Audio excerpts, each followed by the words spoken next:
You! Sir! Thorn! Stop! You stop! Roger, what's in the wind? My sister's honor. That's what. I did not know your sister and Honor were acquainted. You blackguard!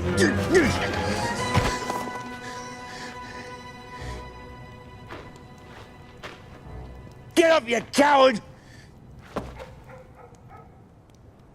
Eh?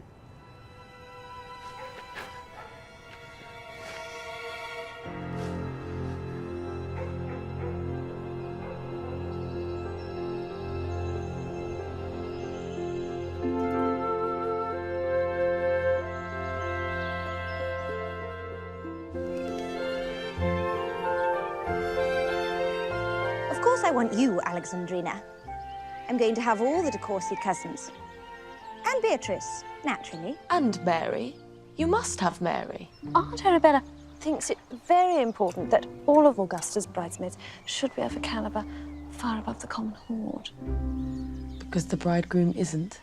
Really, Beatrice? Mr. Moffat is... Mr. Moffat is rich. He has no other quality that is visible to the naked eye. His father was a tailor. His father was a tailor many years ago, before he demonstrated his brilliance of mind. And made a lot of money. Shh, here is Miss Thorne now. You will make a charming picture. We were discussing Miss Gresham's wedding plans. The date is set for the 1st of September. Oh, Augusta, how exciting. Who were the bridesmaids to be? Beatrice, of course, and my cousins, the de Courcys. I hope you... I'm sorry if you... Oh, please don't think of me. I never expected it for a minute. Miss Thorne is much too sensible to have imagined any such thing. It's a lovely time of year for a honeymoon. Where will you go? Mr. Moffat talks of Paris. Whoever heard of going to Paris in September? Whoever heard of letting the bridegroom have a say on the matter? Mr. Moffat must go where you choose to take him. I'm not so sure. Among ordinary people, the lady will usually have her way, but rank has its drawbacks as well as its privileges. I shouldn't mind the drawbacks, but I mightn't be up to the privileges. I'm going to go in. It must be time to dress. Augusta.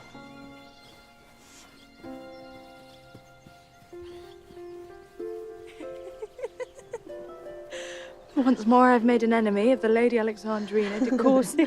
Well, it's sad you won't be a bridesmaid. What did Lady Alexandrina mean? That I was too sensible to have imagined it. Why shouldn't I imagine it? There you are, Mamma. You've missed Augusta's talk of wedding plans. Mary, I'm afraid it's time for you to run along. Beatrice must get changed. Of course, Lady Arabella. I only looked in on my way home. Give my regards to the good doctor.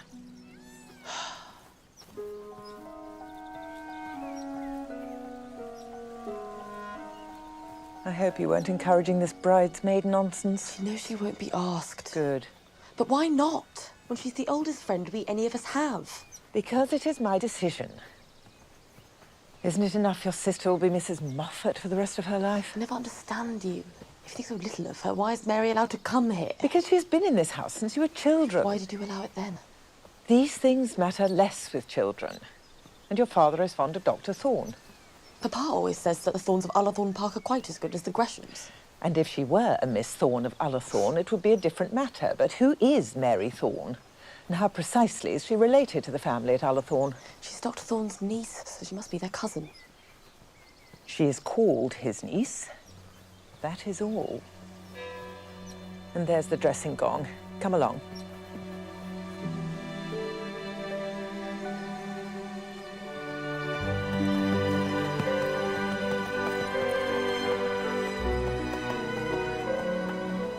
Mary? What's the matter? Nothing.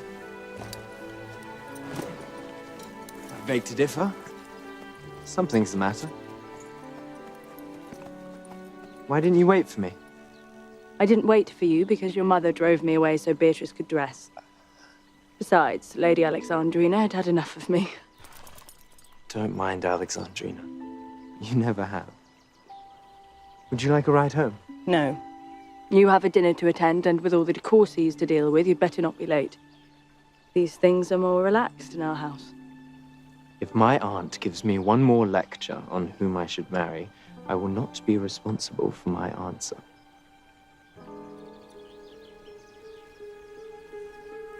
Oh, yes, you will.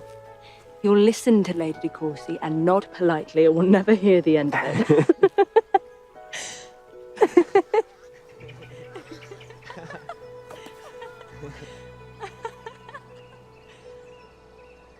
But it seems very hard when we both know whom I should marry. What do you mean? I should marry you, of course. Much more of that, and I'll make you call me Miss Thorne. And if you say one more word, I won't be at your party tomorrow night. Now hurry in, or you will be late and I'll be blamed. You know I'm serious. I know you're young. I'm older than you. But I'm a woman.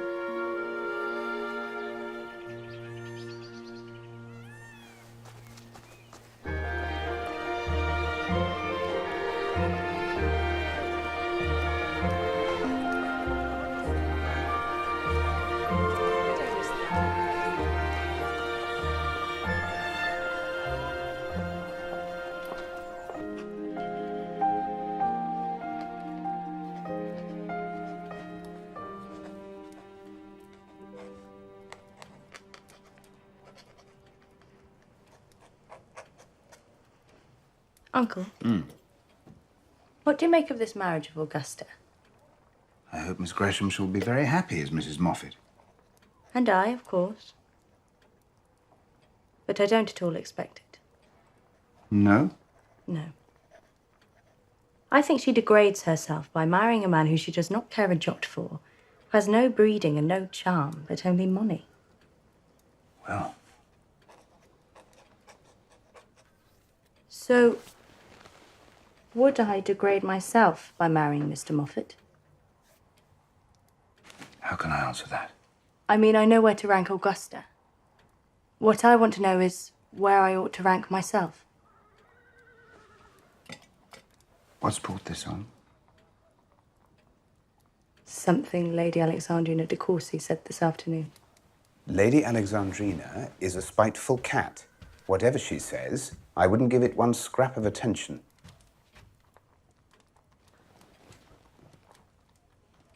Be honest with me, Uncle.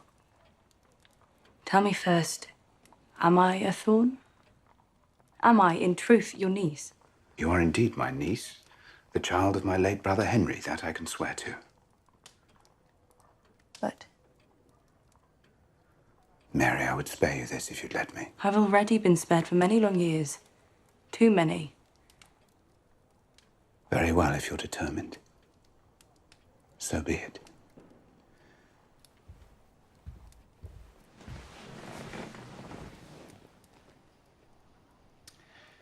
Your mother was a village girl.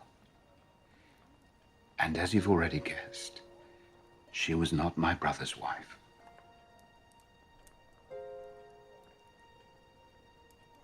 Is she still living? I believe so. In Australia, she married and has a family there. But she did not want me. She wanted you very much. But her husband made it a condition that she leave you behind and start a new life with him. It was her chance and she took it. My father did not want me either. We'll never know. He died before your birth. Your mother came to me with her dilemma, and I offered you a home. But that's wrong. It's you that have made a home for me, for 20 happy years.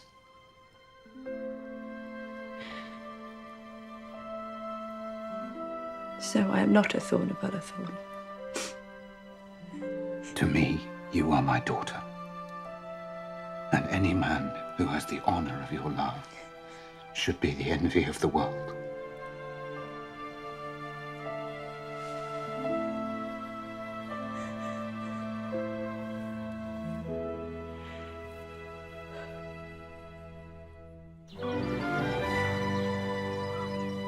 Mama, I suppose you know what flirting is. There's nothing very terrible in it that I could see. Have you noticed this flirting before now? Frank and Mary have always been very close. You know that. Maybe. But being close at 12 is a very different thing from being close at 20. Anyway, I thought you should know. Quite right, my dear. Honesty is the grounding of a healthy life. Now, Mr. Moffat is not yet down. Go back to your room, wait a few minutes, and then make an entrance.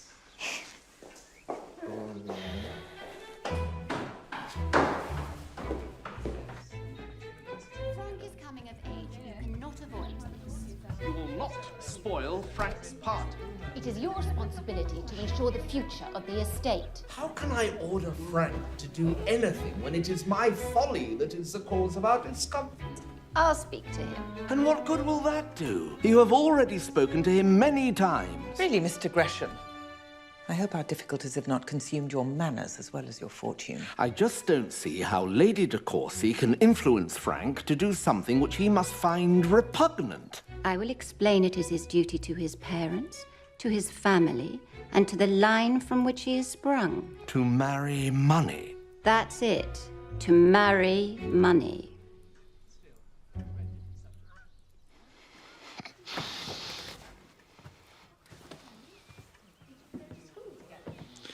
When I was a child, my father owned everything you could see from this window. King's Hill is gone and Whitehaven. And that ridge to the right forms part of the Boxhall Hill estate. Which you sold to the railway man. Which I sold to Sir Roger Scatcherd, yes. I thought it would fund me for 30 years or more. 10 years later, and every penny is gone. I do hope Mr. Gresham doesn't imagine we can come to his aid. No, indeed. Mr. Moffat. Ah, Mr. Moffat. I do not think you've met my brother, Lord de Courcy. Good afternoon. How do you do? And Lady de Courcy, may I present Mr. Moffat? Here comes the lover, sighing like furnace, with a woeful ballad made to his mistress' eyebrow. I'm sorry? The lover, from Shakespeare's Seven Ages of Man. Why would he write about her eyebrow? I understand you are to be elected for the seat, including Courcy Castle. Well, I am to stand for election. It is not quite the same. Then you must stay while you are canvassing.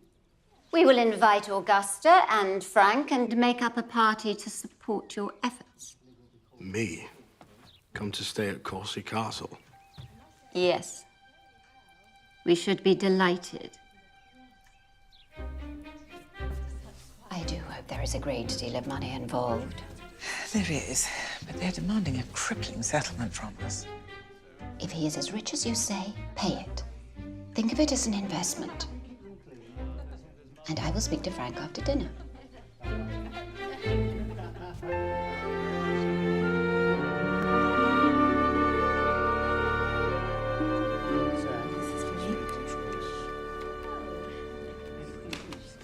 Not this again.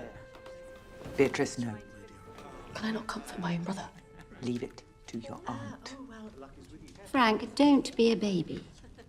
You know well enough there is nothing else that will save the situation. Except for me to marry money. And how is that to be brought about? Have you heard of Miss Dunstable? Isn't she the American whose father sold oil of Lebanon? Oh, he sold so very much of it. Her fortune is immense. I suppose it must be. Why is she in England? The very point. Why would she be in England if not to find a husband?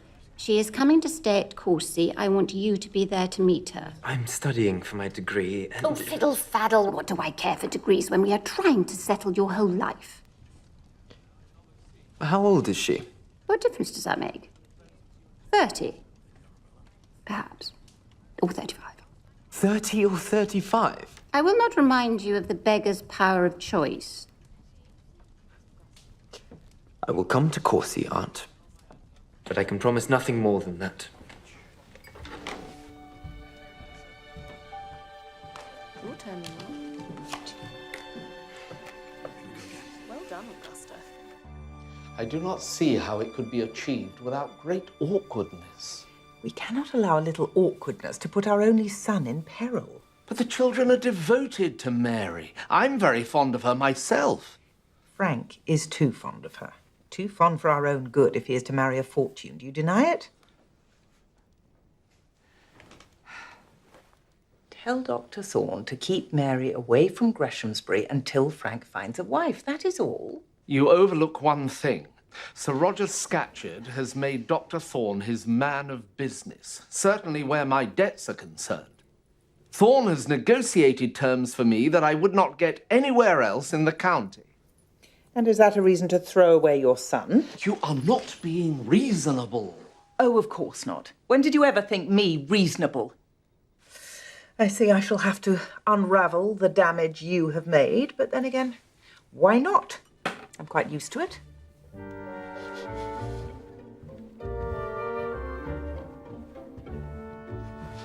I want no trouble tomorrow evening. You will not spoil Frank's party.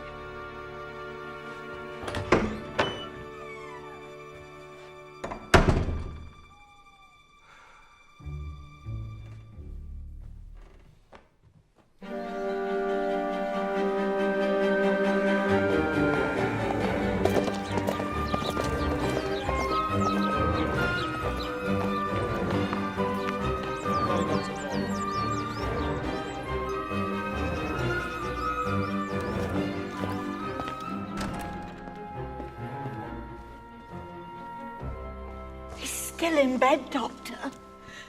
There's something not right about his legs. And the drinking? He's got that Winterbones with him, writing and doing his business. Oh, please send him away. If I send Winterbones away, will you keep the drink away? That's not all. They came to ask him to run for election. Who came? The local Liberals, I suppose. They think Sir Roger is a big man and might catch the fancy of the town. He is a big man. Too big for such tomfoolery.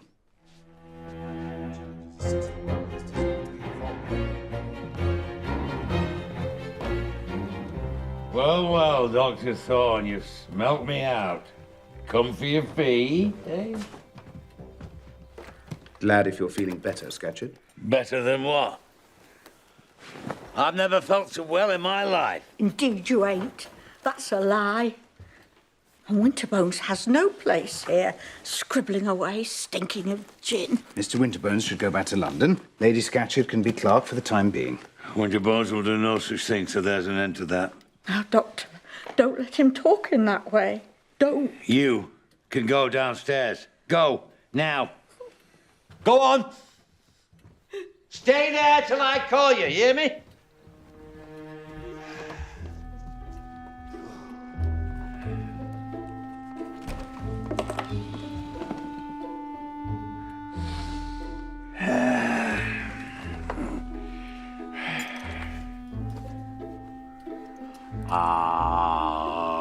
Wearing my other hat for a moment, Mr. Gresham asked for another loan on the Greshamsbury estate. Is there any part of that left that I do not already own? I believe so. Shall we agree to it? We? Not your decision to make, it's mine.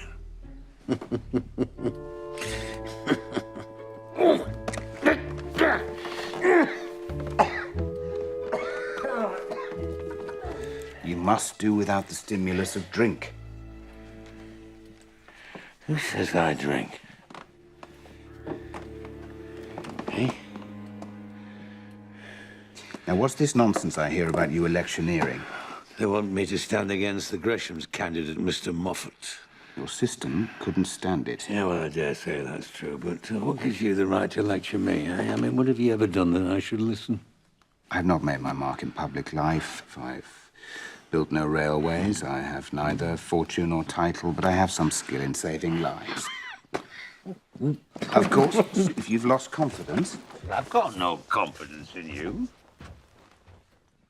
Get a specialist from London, then, and keep away from the brandy until he comes.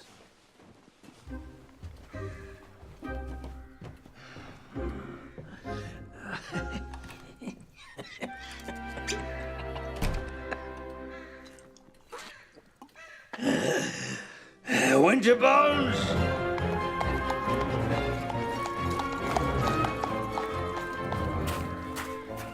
You're to come back in!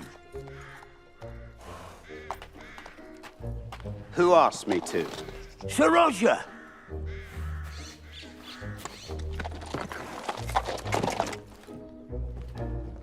Why did you bring me back up here?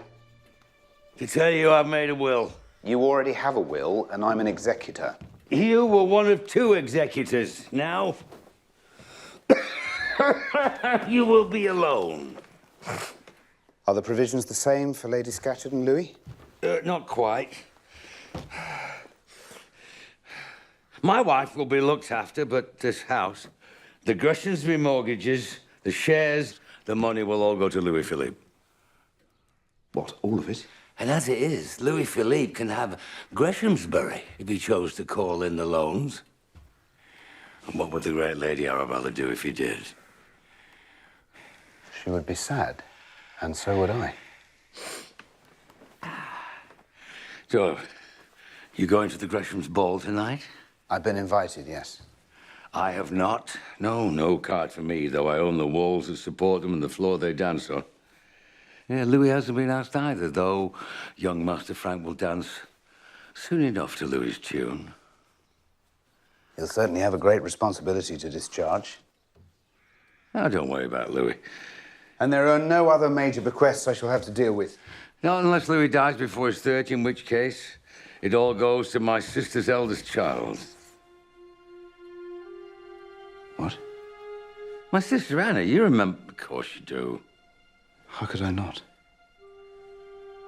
You have been very good over the years, Thorn, about not resurrecting that tragedy.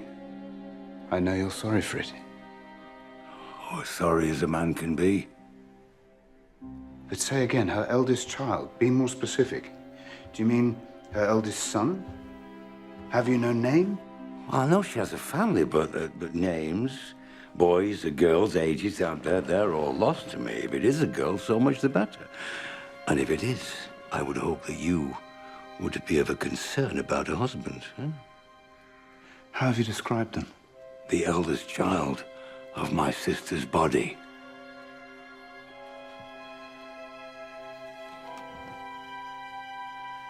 Cheer up. You may die before me, in which case I'll have to look after your niece and find her husband. Ho-ho!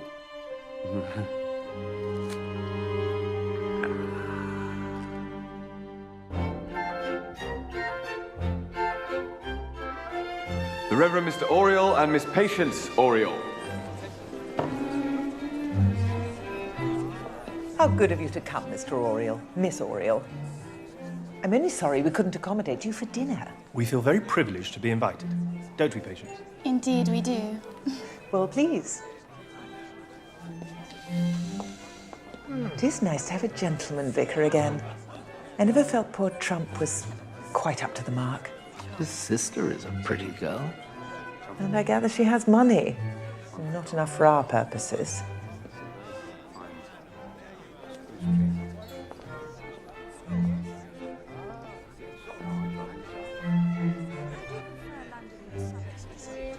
That's a nice-ish-looking nag your father got you this morning. I was taking a look at him before dinner. He's a monsoon, isn't he? Indeed, he is. Do you remember Lady Arabella's nephew, Lord Porlock? My lord, I haven't seen you since you were a boy. Well, it was a good 10 years ago. Where's Mary? She's outside. Excuse me.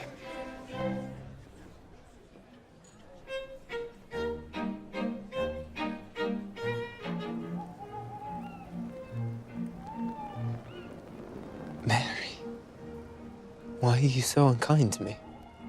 Indeed, I do not mean to be. Then come and dance. It would not be appropriate. Not appropriate to dance with the girl I'm going to marry.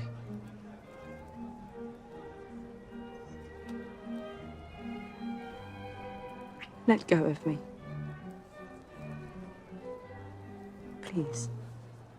I will let you go. I will never ask you to marry me again. If you say here and now you do not love me. Frank, Mama's looking for you. You're to open the ball. Good. You shall open it with him, unless Mr. Moffat would object. So what if he did? But Frank won't want to dance with me. No, I want to dance with... Has Miss Oriel arrived? I believe so. Then ask her to dance. You can't object to that. Not when she's so pretty. Come along, Frank.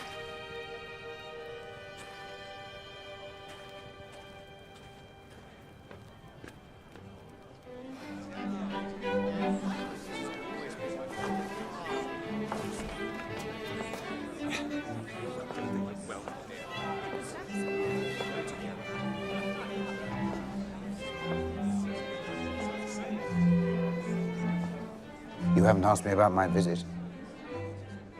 I suppose Sir Roger was very demanding, as usual. Yes, he was. And yet I am fond of him in some strange way. We've been through a good deal together over the years, what with one thing and another. What things? Things that might have made us enemies, and yet they have not. I thought it was vulgar to be mysterious. So you'll always tell me. May I have the honor of the next dance? Well, my uncle is very tired. Can the next one be my turn? I'm afraid Mr. Oriel has just asked me.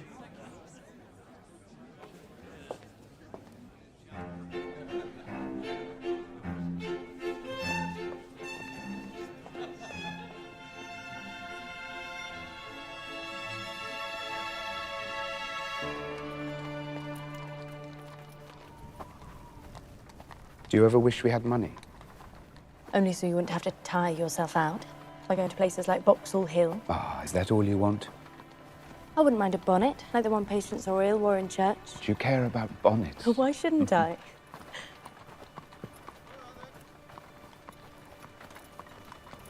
Back there, why wouldn't you dance with Frank? How could I accept him when Mr. Oriel had asked first? Was that the only time he asked you? In the whole evening? Uncle, you have told me yourself I'm not worthy of Mr. Gresham. I've told you no such thing. You confused me with the Lady Arabella. I see. And if you were Lady Arabella, would you be pleased for your only son and heir to marry a nameless Don't bastard? say that word. Not to me. Very well. But you will agree it is harsh to criticize her ladyship for what you would feel yourself.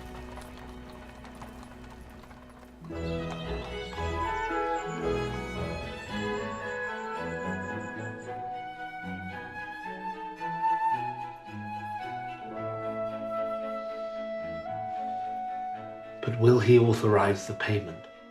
I should think so. He's in a sour mood at the moment, but he never refuses a loan against this house. Good. Mr. Gresham, it's not good. You owe Scatcherd more than 3/4 of the value of the estate. And he is changeable. I only wish Lady Arabella had seen fit to invite him to the ball. The truth is, he was rather bitter that neither he nor Master Louis had been included. It is a pity that you lost the chance to be good neighbours.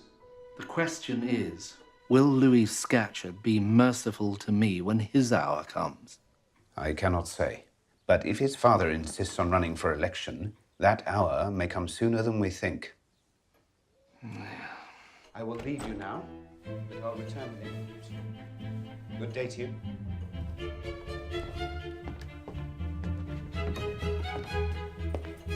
Dr. Thorn. Lady Arabella, good afternoon. Won't you come in here a moment?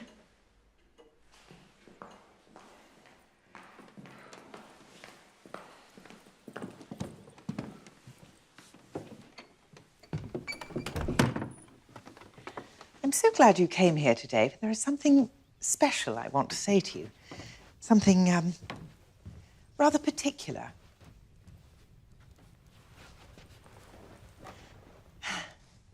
You know what respect and esteem and real affection we all have for you, and for Mary also. So I very much hope, dear Doctor, that you won't take amiss what I'm going to say. I'll endeavour not to. Let us not beat about the bush. You know the Squire's position when it comes to the property. Indeed, you probably know the sums rather better than I. There has been reckless spending in years gone by, racing and gambling, to say nothing of keeping those noisy hounds for no good reason. All of which means that Frank will inherit a hollow crown. His only hope of retrieving the situation is by marrying money. And worth, Lady Arabella, and a pure heart and youth and beauty. I hope you'll marry them all. Indeed. But there must be money, or Frank will be a ruined man. You would not want that. Certainly not. Good. Because I have heard that things... that is, words have passed between Frank and Mary that should never have been allowed. What things? What words? And who says so? Doctor, there have been love-makings of a very advanced kind. What took place? Speak out, Lady Arabella. I won't have Mary's conduct impugned by innuendo. What is it that the eavesdroppers have heard? What's the accusation? There has been an offer made. And who made it? Of course, Frank has been imprudent. I don't deny it. There has been fault on both sides, no doubt of it. I do doubt it. I deny it, totally. I can assure you an offer was made by Frank, and such an offer cannot be without its allurements. Allurements? All I'm saying is that it would be inexpedient for the young people to be thrown together again just now. Would it? Frank is at Courcy now, and he goes from there to Cambridge. But when he next returns home, perhaps it would be better if... Oh, don't worry. Mary will not set foot among you from this very moment. But it must not change the friendly intercourse between you and this family. The Squire would not wish... Not change it? Do you think I would break bread in a house from which my niece has been banished? You have daughters. Would you sit down with me if I'd accused one of them as you have accused her? Good day to you, madam.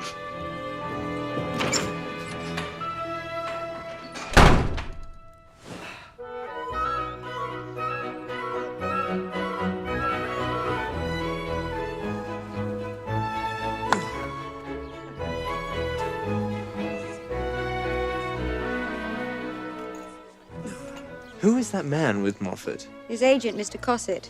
He manages Mr. Moffat's campaign. I think you might call him Keith. Don't hurry me. Is he going to win? He says so. But he seems unwilling to explain his views to the voters, which can hardly be sensible. What's this? There you are, Frank. Why? Where should I be? Don't be such a quiz. Now, here is Miss Dunstable. She's only just arrived. I shall introduce her, and later you may take her into dinner. Should I propose tonight? Behave. May I present my nephew, Mr. Gresham? Frank, Miss Dunstable.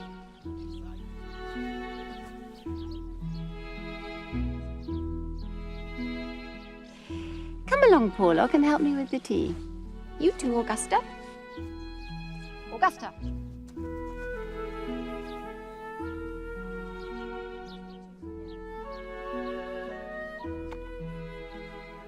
I hope you're not tired by your journey. Tired? Why, in May we came from Rome to Paris without once sleeping in a bed. We were tipped out of the sledge 3 times coming over the Simplon Pass. I dare say I can manage a train journey from London. I dare say you can. Besides, I'm looking forward to discovering my lovers here. Your lovers? Oh, I always have some lovers in pursuit at a large house party. Before I leave, I shall receive 3 proposals at least. Unless I'm mistaken, Lord Porlock is already boiling up to make one of them. Does it surprise you? Not in the least.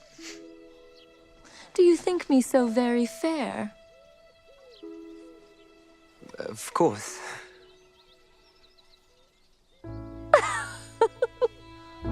Come, Mr. Gresham, we both know it is not my beauty, but my dollars that renders me lovely in their sight. Won't you admit it?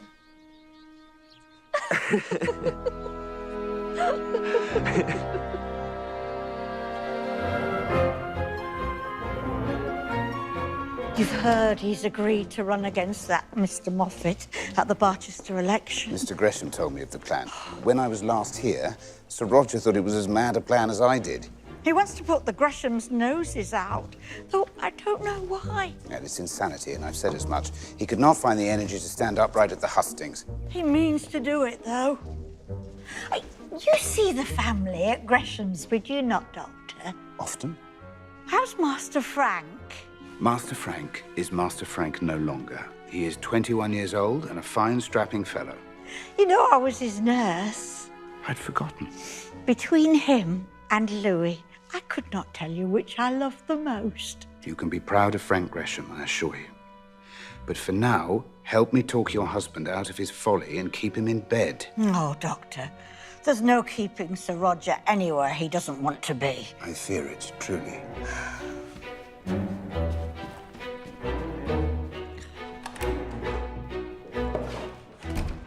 What's this I hear about you standing for election? I thought we'd agreed it was out of the question. Oh, you mean you don't think I can win? I think you may very well win against Mr. Moffat, but if you do, it may be at the cost of your own life. Well, I've a mind to wipe that smile off the Greshams' faces. They don't smile very much these days, I can assure you. To what do I owe this free visit? It's about your will. Well, go on. Your will specifies that your second heir is your sister's eldest child. Only if Louis dies before he's 30, which he will not. I'm sure. But the point is, I know your sister's eldest child. What? You remember my late brother? I remember him till my dying day. Then you must also know that your sister's eldest child was his child too. But that baby died. No.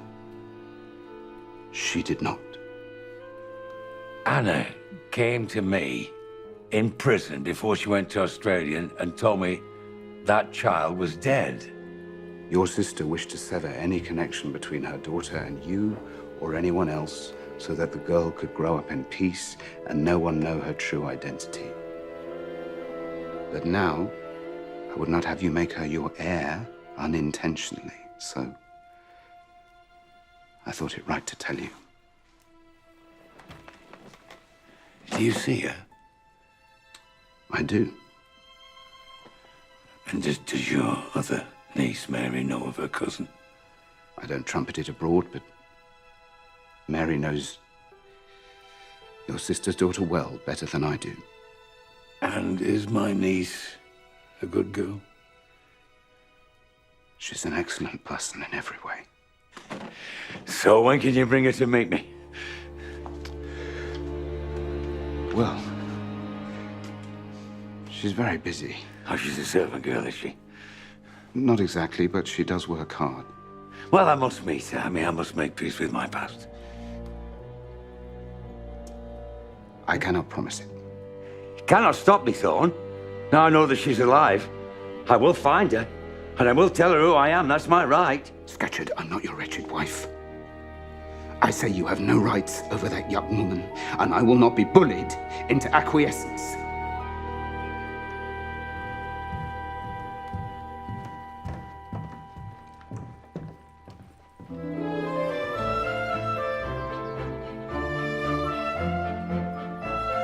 So have you taken the temperature of Barchester, Moffat?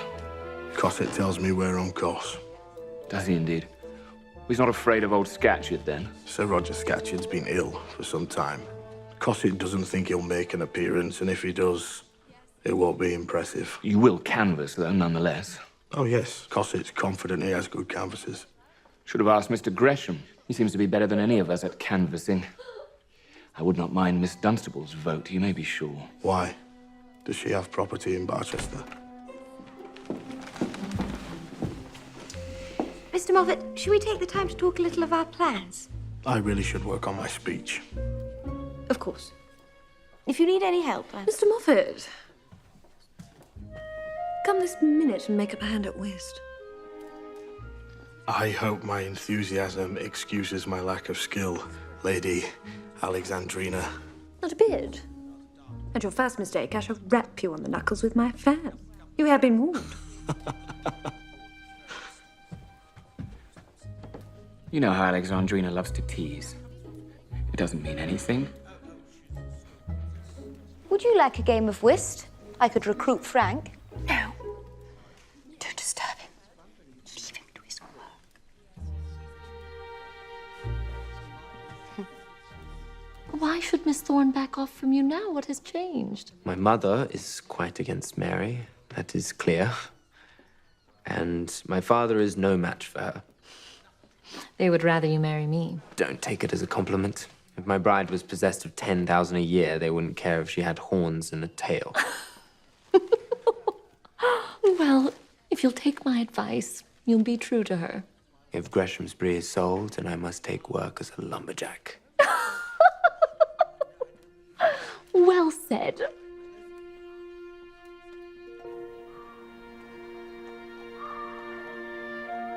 Mary, I decided it's time that you knew everything. I've told you that your father seduced your mother. I'm afraid there's no other word. When her condition could no longer be concealed, she confessed it to her brother. He was enraged on her behalf. As any decent man would be. He was decent in his way, but he was also strong and violent. And one night, when he was in drink, he came upon my brother and struck a blow that killed him.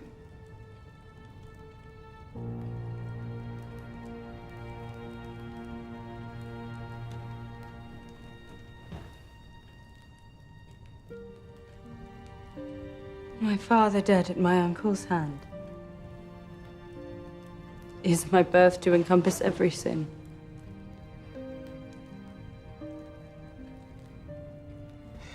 It wasn't his intention, and the court knew it. He went to prison, not for murder, but for manslaughter, and he served 10 years.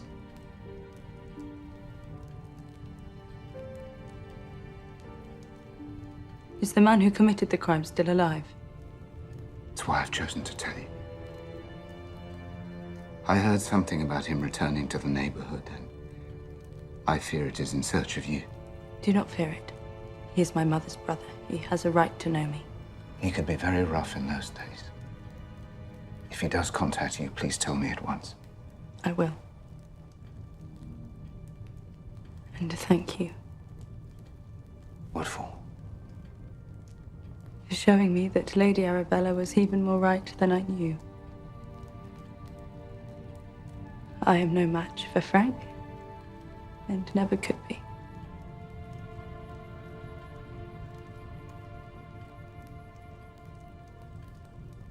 And now, dearest uncle,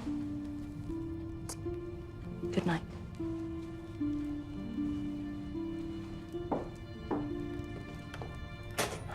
Mary.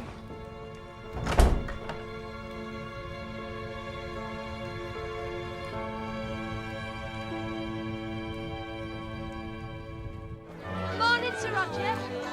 Remember me? Maud Brewer. Give my regards to Lady Scatcherd. Sir Roger, please can you help me? I've got 3 kids, I'm all on my own. Fresh lavender.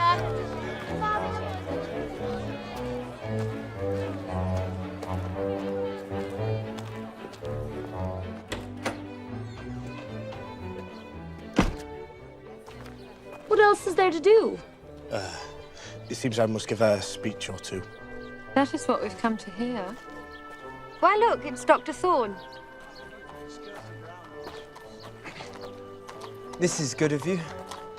No, I just thought I owed it to Sir Roger to witness his folly. Well, stay and hear Moffat speak. He's trembling like jelly.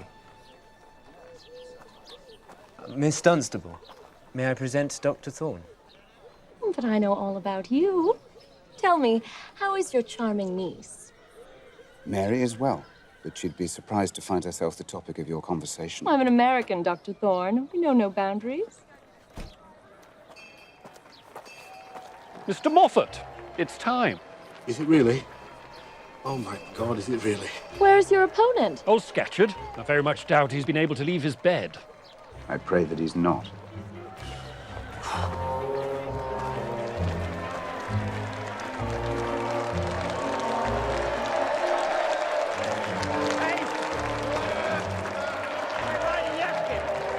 Now this Moffat, Mr. Moffat, hey, there he is now, look! What have you ever done for us, eh? Nothing, right? Now listen, I know I may not look much like this picture that they've drawn of me, eh? But next to that fat, pimply item of unearned income, who drove down here, by the way, in a carriage, with a smattering of lords and ladies. I mean, compared to him, I think I look all right, don't I? We know you, Sir Roger. You're one of us. I am indeed. You know what? I came up the hard way, didn't I? Eh? I mean, I may be a rich man now, I may be a baronet, but when I started out, I had naught but a raw potato in my pocket to gnaw on if the hunger got too bad. So don't let him tell you that I don't know what it's like to be without, right? Thank you!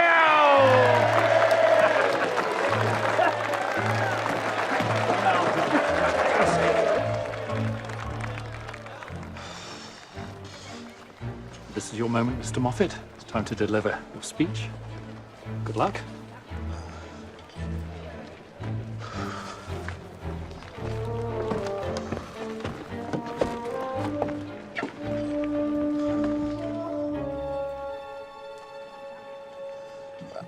I am a thorough-paced reformer. A thorough-paced reformer. Snip, we've got the point.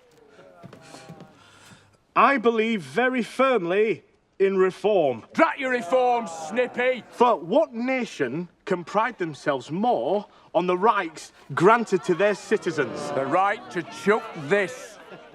Oh, Mr. Moffat, he isn't making much of a mark. You should have spent more time with the voters. He should have spent more money on the voters. Do you doubt our English democracy? Say something about their daughters. Praise their wives. Praise the town. Barchester's a fine town, but even a fine town can improve with reform.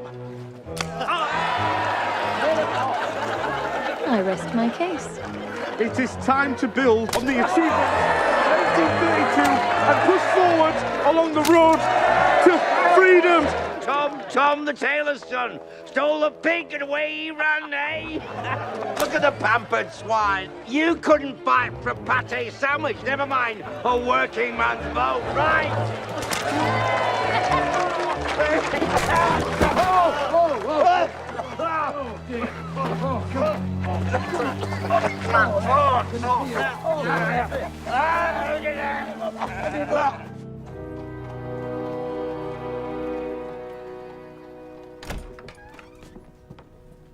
Mr. Gresham. Mr. Gresham, how nice to see you. It's nice to see you too, Mary. But I mustn't disturb you at this hour. Is your uncle at home? Not yet. He went to the election and hasn't been back since. Mary, now that I am here, can I say how sorry I am for all this difficulty? It can't be helped, sir. But I hate to think that we've banished you. Beatrice is hardly speaking to us. I must love her for that. Is it true she's engaged to Mr. Oriel? It is.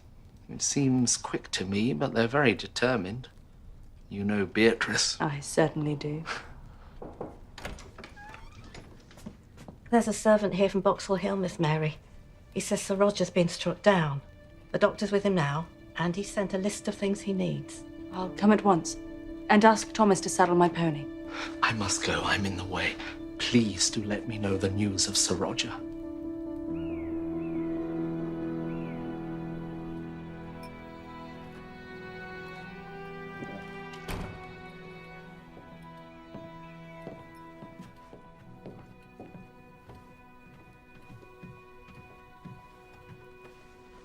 Why have you come? I couldn't leave Lady Scatcherd to face this with no woman to lean on. She has servants. And would you like her to leave me to the servants in such a case? Here are the things you've asked for. What can I do? Bring me a kettle of hot water, a glass, and a spoon.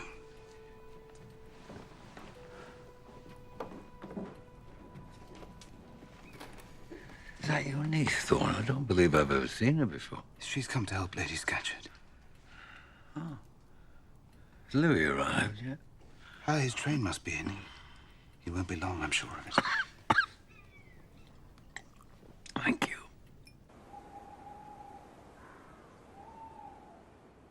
To be beaten by 4 votes seems very hard. Well, there'll be a rematch before too long. Sir Roger did not look as if he would ever make it to Parliament.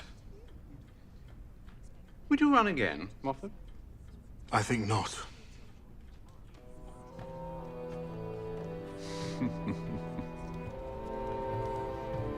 How do you do?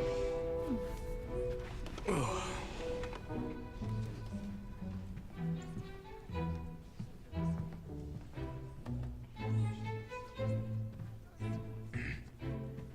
Miss Dunstable leaves in the morning. It must be tonight.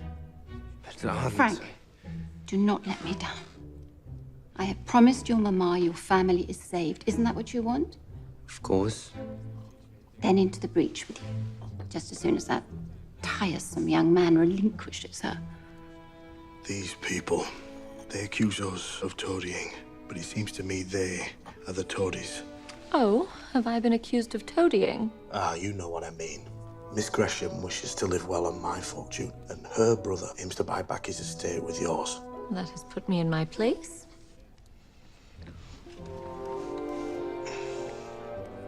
Why don't you and I join forces?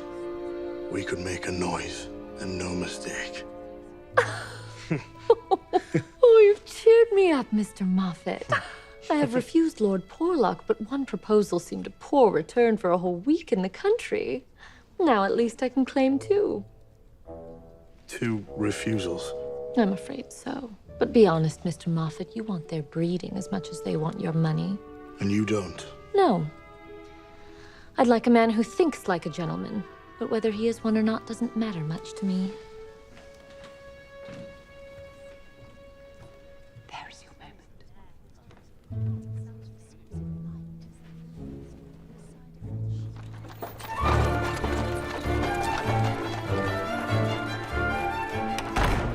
You, where are they? Upstairs, Sir Louis. In Sir Roger's room.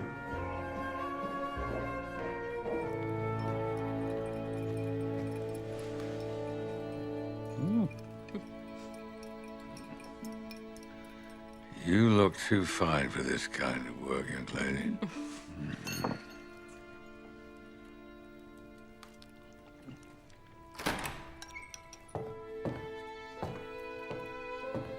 Louis! Oh, is it really you? Steady on, old girl. Yeah, don't squeeze me to death, or else you'll have no one left to keep you company. It is good of you to come. It's wonderful to see you. I say, that was pretty scrappy, Governor. Wouldn't you rather have something stronger? I would, Louis, boy. Fetch him some brandy. Have a bottle with me if there's none here.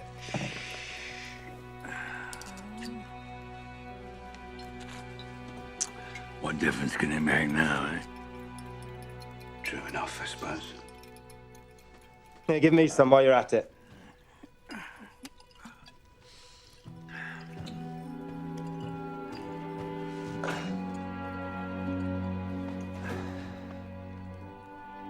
Nursing standards gone up. Miss Thorne is the doctor's niece. Come to help me. And that's good of you. Now, can you stay? Very well. If I'm not in the way. I doubt you could ever be in the way.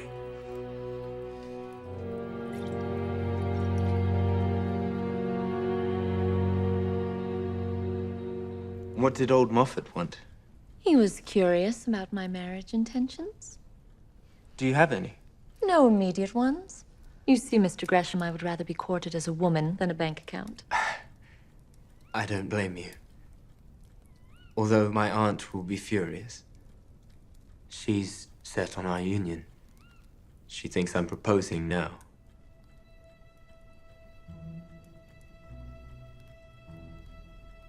And will you propose? I like you much better than I thought I would. And I would love to save Greshamsbury. And if I were not too old for you, and if your heart were not already taken, and if. What shall I say? Say that you proposed and I refused. You can't argue with that. But do not propose to me or anyone else but Miss Thorne. I fear I may be avoiding my duty. That is noble, but wrong. Your duty is to your queen and your god, I hope, but not to keeping your family in luxury. Your back is straight, your arms are strong. Make what you can of your life for yourself and Miss Thorne. We are the last ones downstairs. How pleased you will be to be rid of us all in the morning. Not at all. We're hoping to see a great deal more of you. If only that could be. Good night, Lady de Courcy, and thank you.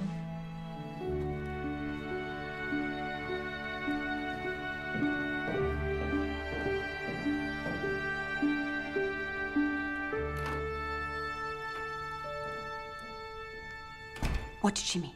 Only that Greshamsbury will not be saved by the gold from the oil of Lebanon.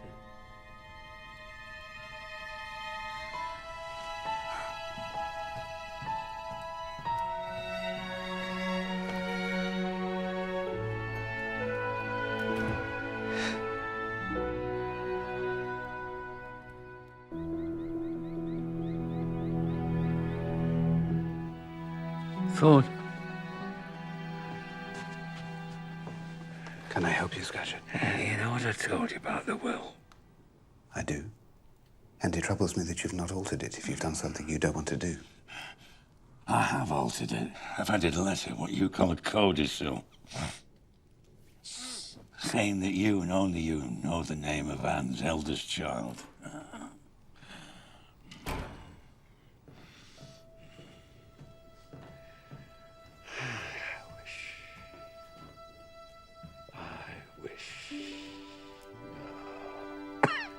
Never mind. What? What do you wish?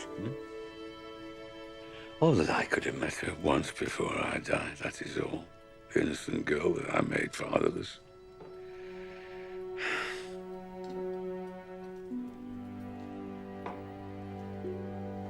Would it mean so very much? I think it would give me the strength to help me face what's coming and go on my way without regret. Very well, I will grant your wish. What? She's there. In the firelight. Mary Thorne. That is the daughter of Anne Scatcherd. What? This is the truth? But Miss Thorne?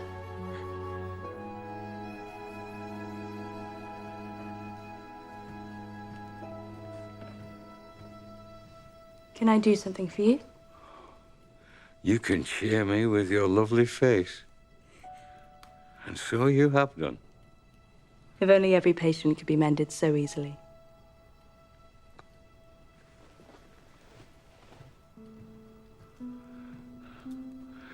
Would you accept the thanks of a dying man?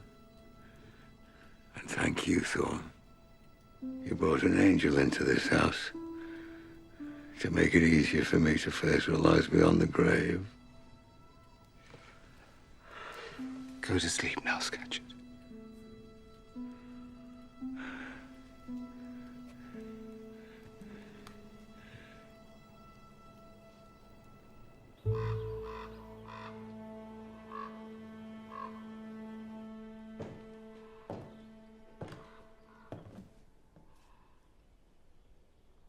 What a sleeping beauty scene is this?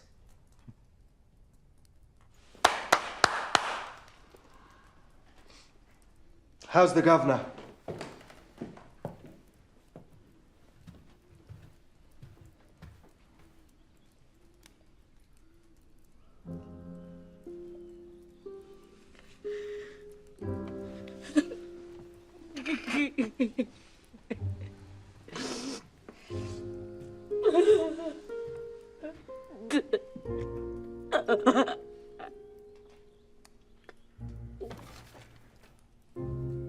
Come, Lady Scatcherd. You were with him to the last, and that is the best a wife can hope for. Mary, take Lady Scatcherd to her room.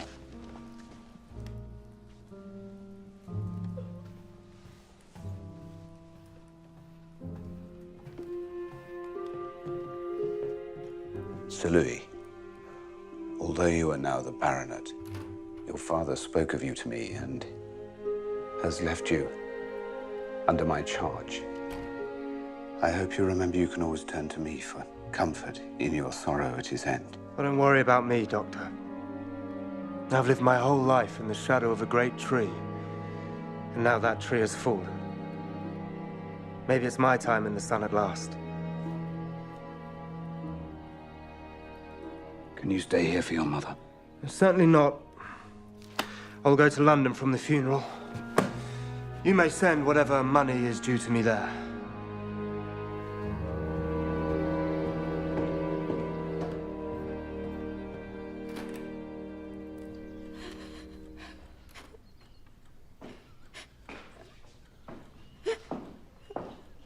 Gus. Gus, whatever is the matter? He's gone. He left this for me.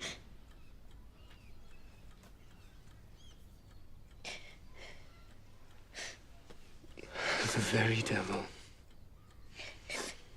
How dare he say you did not love him? Did you love him? Well, whether I did or not, it isn't very gentlemanly to say so. Gentlemanly? There is nothing gentlemanly about him. Moffat!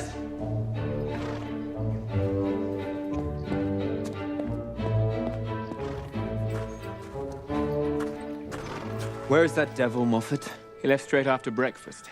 Take my advice and let him go. She's better off without him.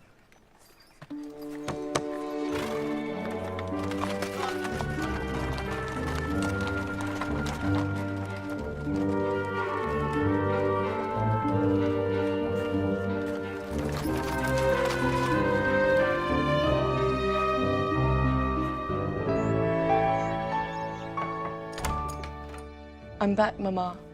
Come in.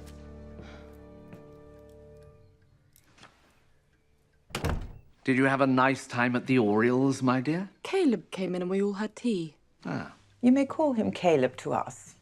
And of course, when you're on your own together. But don't use his name too freely. No, Mama. Who else was there? Mary was with us. Mary Thorne. She'd come in from Boxall Hill. We hadn't seen each other since my engagement, so Patience invited her. Patience Oriel may ask whom she wishes to the rectory, but you must support your brother. Surely when I'm Mrs. Oriel... When you are married, you may do as you wish, but you are not married yet. Did she talk of Frank? Yes. Does he write to her? No, he does not. Nor she to him. You're wrong, Mary, Mama.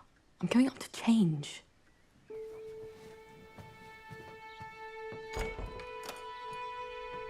Little minx. Beatrice? Mary Thorne.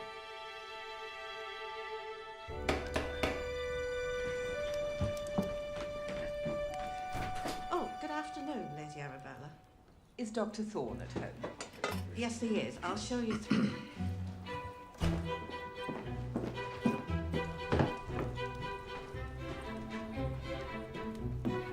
The Lady Arabella Gresham. This is an honor, Lady Arabella.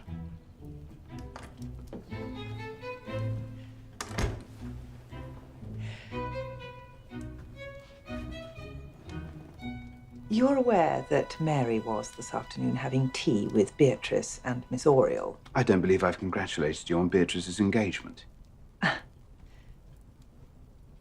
I say I must take you into my confidence, Dr. Thorne. You know very well how I worry about Frank. You are his mother. And we have all, with your assistance, contrived to separate him from dear Mary. With my assistance? I've given no such assistance, nor will I. Well, in sending her to stay with Lady Scatcherd, you agreed it were better they were kept apart. I did not agree. All I'm saying is that I must do my duty by my own children. Of course you must. And therefore I have called to say that I think it imprudent for Beatrice and Mary to spend time together. You expect me now to disapprove of Mary's friendship with Beatrice? I'm very fond of Beatrice. I like their friendship. I'm glad of it. Suppose it should lead to renewed familiarity between Frank and Mary. I will say only this. If you wish to put a stop to their intimacy, then tell Frank, not me, and cease your persecution of Mary. Persecution? Is she persecuted when I have received her all her life as if she were my own daughter? Until it pleased you not to do so. You forget yourself. Good day, Dr. Thorne.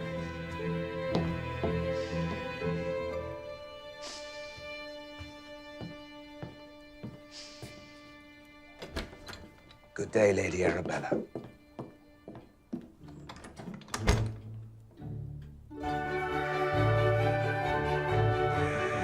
I've asked them to bring the horse round, though I know Louis will want something more handsome for you. Don't listen to him. I love Firebird. Riding him is a gentle thing. But I'm afraid I've put you to a great deal of trouble. Not at all. You've helped me more than I can say over these past weeks. I've grown used to having you with me, but it's time you went back to your own life. Lady Scatcherd! Oh, Louis back. I wasn't expecting him. Oh, don't tell me she's putting you up on that damn thing again. And I'm very happy that she has. For a person that rides like you, Miss Thorne, for such a horsewoman. Now, Lady Scatcherd, it's ridiculous. Don't talk so, Sir Louis, when I'm perfectly content. Well, I call it a crime against nature. Why, properly mounted, I'd back you against anything in Hyde Park.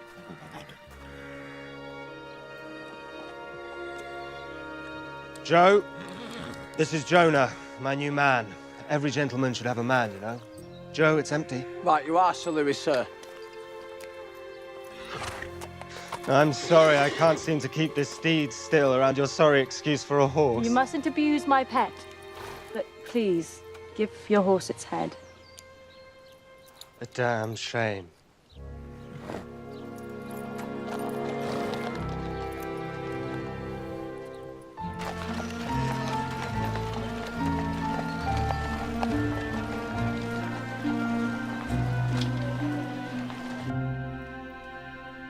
Should you not have gone to your parents first with this news? No, because I believe it rests with you as to what I tell them. Surely not. Mary's owed a word on the matter, and so are they, but I've no part to play. Would you object to me as a suitor? Frank, you must consider carefully. You are a fine fellow, and any young woman would be lucky to have you. Well, then. It's not as simple as that. Greshamsbury has been your family seat for centuries. It would pain your father deeply were he to be the Gresham to lose it. You would have me follow my aunt's advice and marry Miss Dunstable? Not if you don't care for her. As a matter of fact, I like her very much. But as a friend... Not her, then. Believe me, it costs me nothing to disagree with Lady de Courcy on any given topic. Do you object to me personally? I would be proud to call you nephew, but I beg you, consider your parents and what it means to them. I'm too far in, Doctor. My mother asked me not to see Mary, and I've kept to that, but it has altered nothing. Well, before you speak out, there is something you should know. It will not change my mind. Possibly not, but you should know it all the same. You've always heard that Mary is my niece, and so she is, my brother's daughter, but not quite according to the laws that normally govern these things. Go on. Forgive me, it's hard to go on. For when I do, I think I must destroy the happiness of one I love more than my own life. Well, surely the truth can't be so very bad, sir. It's bad enough, by heaven.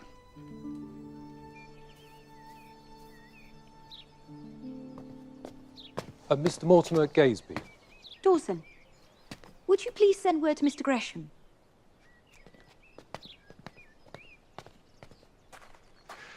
You must be Miss Gresham and Miss Beatrice. You've done your homework. I think you know my uncle, Lord de Courcy. I'm here as a lawyer on his recommendation. He told me Greshamsbury Park was a fine place, but it is even finer than he led me to believe. The question is, can it be saved? Beatrice, please. How can we be helpful, Mr. Gaisby? Shall I show you around the gardens while we wait for Papa? Would that be useful? Nothing could be more so. Good. Beatrice will tell him what we're up to. Certainly will. Shall we go? Lord de Courcy thinks I may be helpful. Poor Papa will be grateful for any help he can get. Lady Scatcherd. You've caught me unprepared, Doctor. Let me see what I can offer you. Stay where you are. I had a message from your son. How is he? If he's still drinking too much, you must exert your influence. No, Doctor. You have more say with him than I. And Miss Thorne, more than either of us. You cut a fine figure, Miss Thorne. I hope that means you'll be kinder about my trusty steed. It's true I'm a good judge of horseflesh. Nobody knows more about it than I. I believe you. Nobody knows more about women, either. You will make me blush, Sir Louis. Mary is a wonderful influence. But?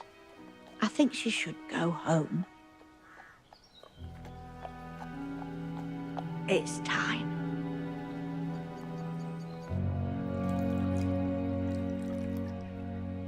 Doctor? Sir Louis, I wish I could persuade you to drink a little less. I'll give it thought, Doctor. Now, the Greshamsbury title deeds. You mustn't worry about that. Your lawyers know all there is to know. That's what my lawyers tell me that brings me here. See, I gather I have more than £90,000 tied up in the Greshamsbury estate. Something of that kind. The estate is a fine one. There's no risk. What if I need the money? But you don't. Well, everyone needs money, Doctor. You shall control everything in a short while, Sir Louis, and until then, I shall see that you are amply provided for. And if I've a mind to live there? Perhaps, but I should have thought it rather large for a bachelor. Should you indeed? Now, Doctor, what would you think to my getting married? I should be delighted.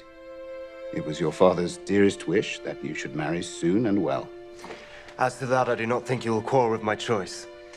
What would you say to Miss Mary Thorne? Well, wouldn't she be a good wife? Have you spoken to her? Yes and no. I've not exactly popped it to her, but I've been doing the civil, and if she's up to snuff, she'll know very well what I'm after. Well, Sir Louis, you do Mary a great honor, of course. But might it not be sensible to wait until you know each other a little better? But you don't disapprove? I disapprove only of hasty choices, whether we talk of Greshamsbury or my niece. I know my advice is only binding on you for a little while longer, but I urge it just the same.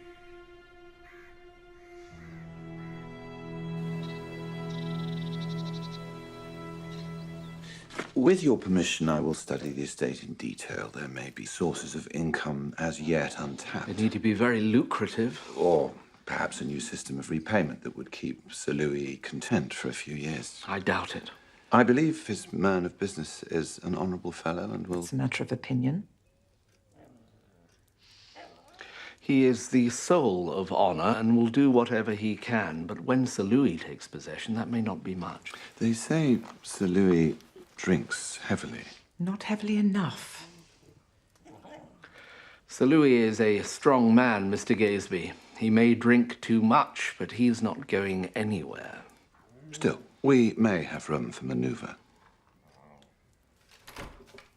Frank, what are you doing here? I didn't expect to see you before the end of term. I have some business to discuss with you, but it can wait. No need. With your permission, Lady Arabella, I will rejoin you the day after tomorrow. We'll be delighted to see you. I should have introduced you. Mr. Gaysby has come to advise us. As to whether there is any way to rescue the estate.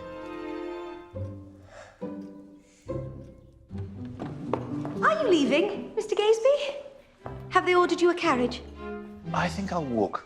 It's a nice day and the country air is very sweet after the soot of London. You make me quite envious. I would ask you to accompany me if it were not impertinent. I should like to learn more about Greshamsbury. I'll come if it will be useful. Will you wait while I fetch a coat? Of course.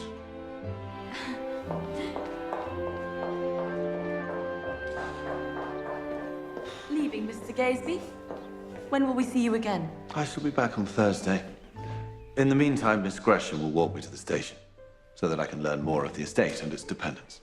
What a tireless worker she is. Shall we go? Perhaps Miss Beatrice would like to accompany us. I don't think so. Nobody knows more about the village than Augusta.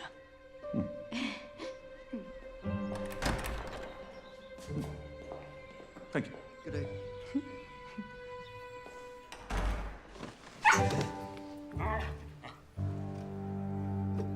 You intend to do what? To go to Boxall Hill and to ask for Mary's hand in marriage.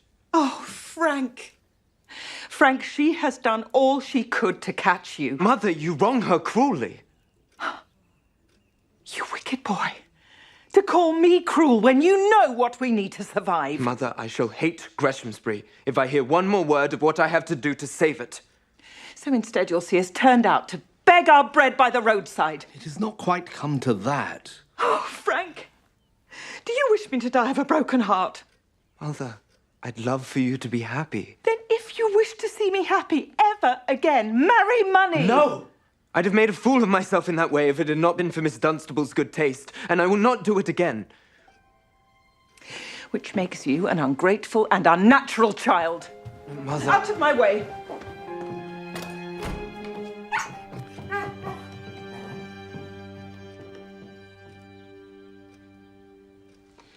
This is not sensible, Frank. And there is more.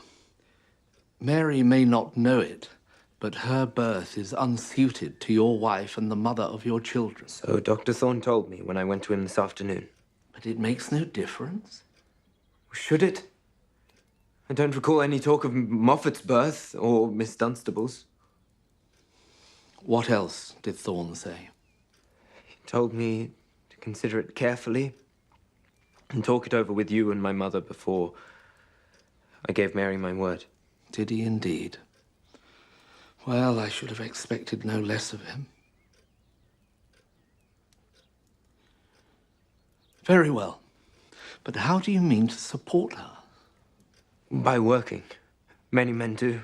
Then finish the year at Cambridge for my sake. Take your degree. I will speak to Mary.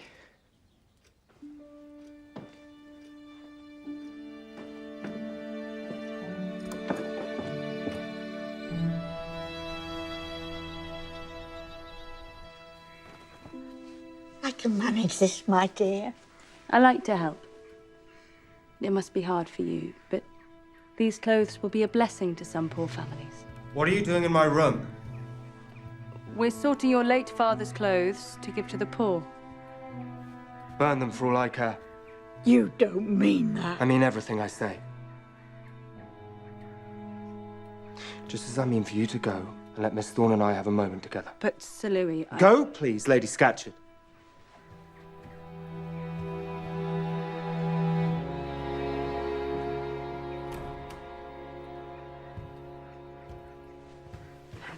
We shouldn't be alone together, Sir Louis. It is not quite right. Well, you see, Miss Thorne, I think it is exactly right. I want us to be alone together for the rest of our lives. if you take my meaning. Sir Louis, of course I'm flattered. Don't say flattered, say delighted. But I'm afraid things can never be as you wish. Why not? Are you engaged elsewhere? No. But I'm not free.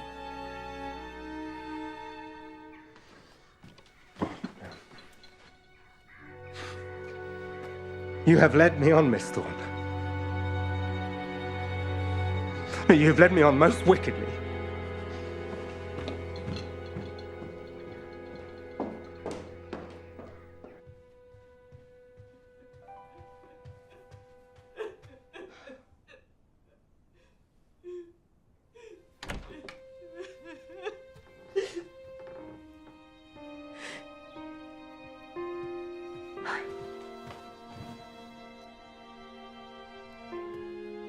He has fallen victim to her wiles. What is the point of talking like that, Mama? You think everything is lost, then? Do I think Frank will be true to Mary Thorne? Yes, I do. And I love him for it. Well, I do not love him for it. And I will not quit the field quite yet.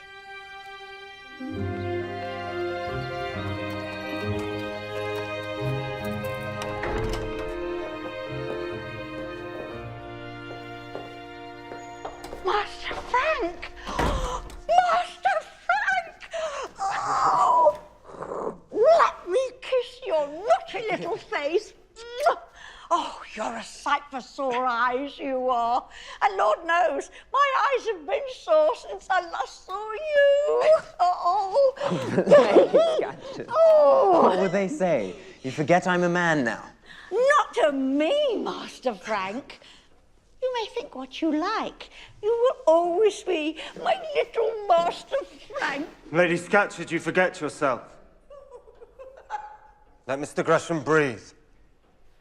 You know I nursed Master Frank when he was a boy, Louis. I seem to recall something of the sort, but you're Lady Scatcherd now. All that is behind you. It may be. But at the time, we were kept alive by the charity of Master Frank's parents. Without the home and wage they offered me, I don't know how we'd have managed, we two. Oh, really? Where was the governor? Your father was away for some years. He would have liked to have come home, but he could not. I'm very grateful to Lady Scatcherd for remembering me. As if I could forget. Look at your hair. How dark you are. Oh, it doesn't curl the way it used to. Enough, Lady Scatcherd. Enough. I've come to see Miss Thorne, Sir Louis. Oh, she's out riding. Go straight ahead from the front door and follow that path. You'll see her.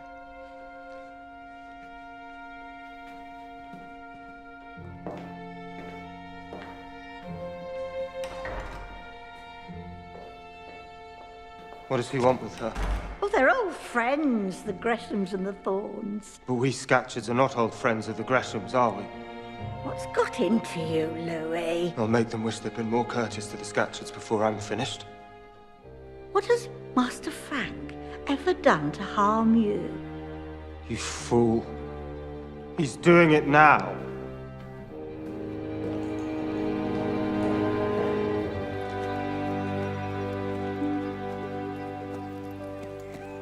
Mr. Gresham. Yes, it is me, Mary. I've come to pay my respects. You must have thought me uncivil to stay away for so long. Not at all. I didn't even know you were back at Greshamsbury. And I came to Boxall to be out of the way. Why should you want to be out of the way? I had my reasons. Have you had news of me? I have. But I've been taken up with Lady Scatcherd's business. Dealing with Sir Roger's death, I've had no time to think of myself. When have you ever thought of yourself? I feel so high up here. Would you help me down? Yes.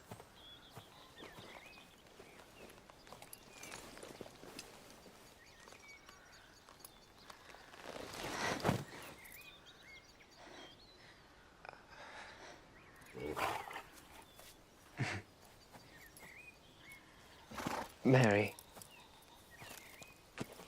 do you remember when we were last together? I remember you were very foolish. Then I've come to repeat my folly. For all the months we've been apart, nothing has altered me. Mr. Gresham, there are many reasons why I'm not worthy of you. If you knew them all... I do. Or at least I know what you think I am ignorant of. Your uncle told me all about your birth. That is why you must not think ill of your mother for opposing me. Any mother would have done the same. Mary, if you'll tell me that I'm nothing to you, then I'll go away and I'll leave you in peace and my mother can be easy. Just say the words. You do not love me. You cannot love me, and I'll be gone.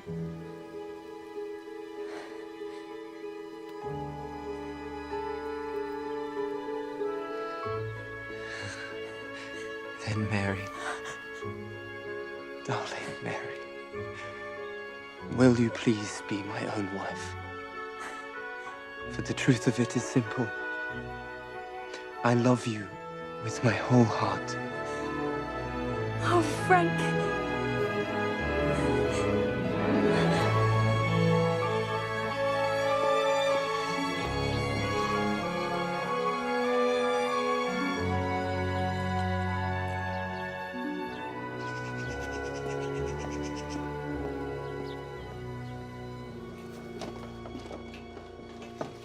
We're looking for Lady Scatcherd. She's only stepped out for a moment, Miss Thorne. I'll tell her ladyship you're waiting for her. Is this her sitting room? It is. The only place she was ever allowed her own way, poor thing.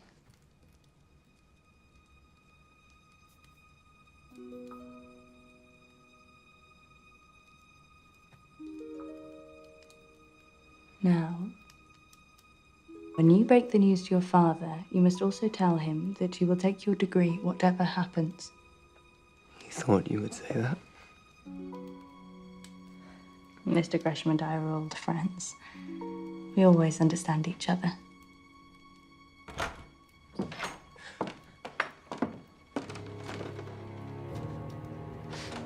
Will you honour us with your presence at dinner, Mr. Gresham? You're very kind, Sir Louis, but I have to get back. What about you, Miss Thorne? Will you be joining us, my mother and I? Might I be excused? I'm tired, so I'll ask for a tray in my room. I've still some packing left to do. Oh.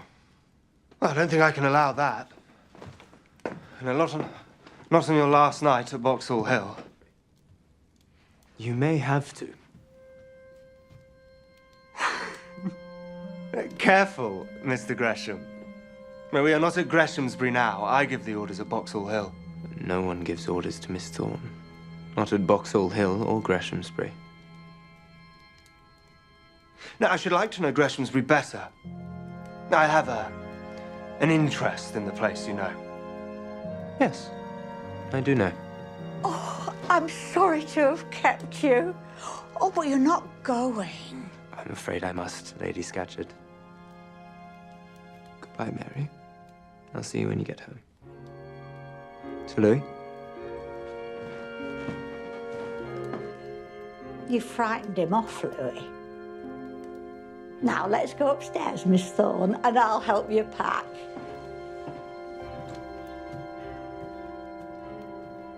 He'll be a lot less cocky when you boot him out, Sir Louis. When he's left on the roadside outside his own gates, begging for a bit of crust. You're right, Joe. He'll be much less cocky then.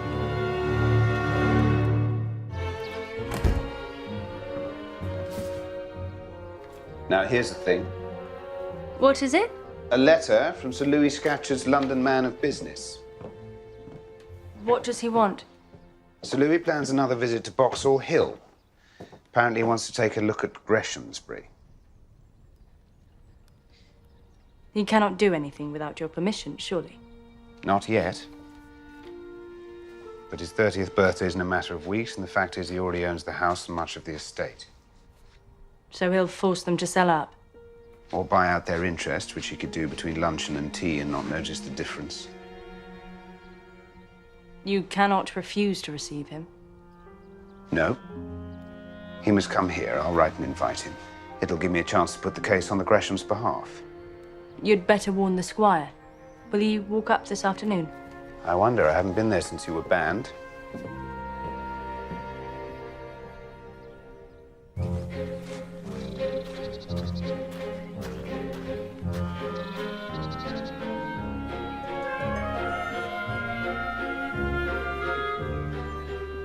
Good day, Doctor.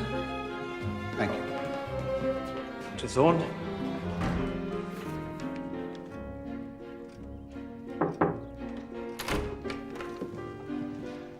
Dr. Thorn.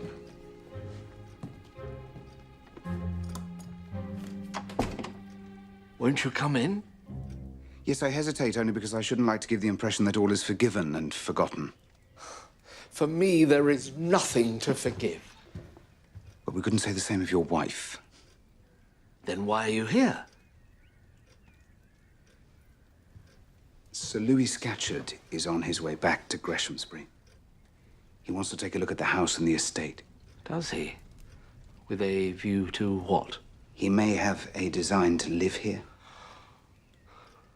And you cannot stop him? Not for long. It's his 30th birthday in 2 months' time. So, we have come to the end at last. Well, I just wonder if there isn't a chance of appealing to his better nature. Does he have one? Well, who knows? I have some sympathy for him. I do not think that being the son of the great Sir Roger Scatcherd was the easiest start on earth.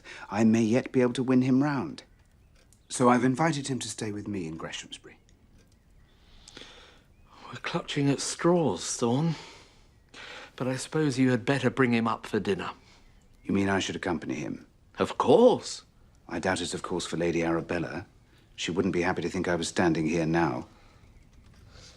Why would he want this house when he's got that great Gothic pile? I think he has a notion that Greshamsbury Park is a more gentlemanly place than Boxall Hill. And he is a great gentleman, is Sir Louis Scatcherd.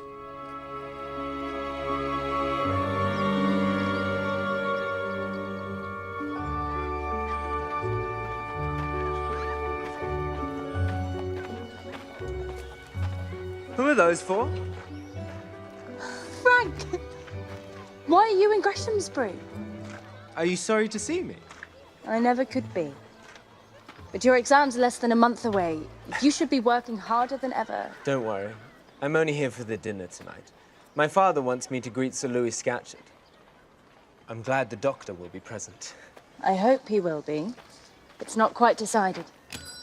Beatrice asked for you to join us. But it may be safer to focus on Sir Louis for now and you and Mama another night. I heartily agree.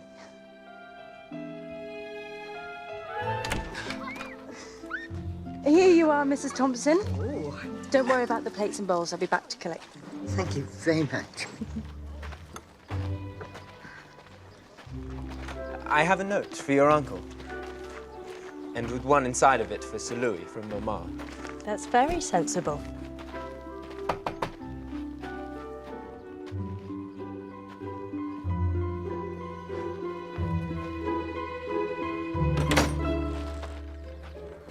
Here you are, Mr. Barnes.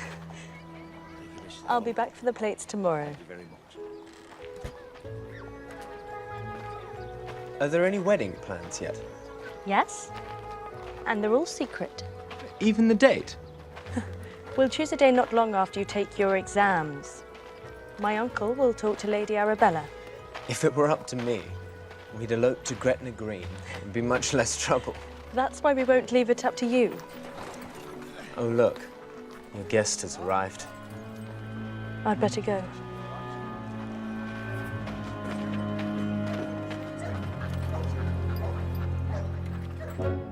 If people knew the sacrifices I have been called upon to make, there would be a new gospel dedicated to my sufferings. Still, if Sir Louis can feel himself befriended by the Gresham family, it would only do good. Mr. Gaesby has been inspiring us for our efforts at dinner. He seems very convinced of Sir Louis's dominion over us. And I'm afraid he is quite right. And there's the gong. Time to prepare for battle.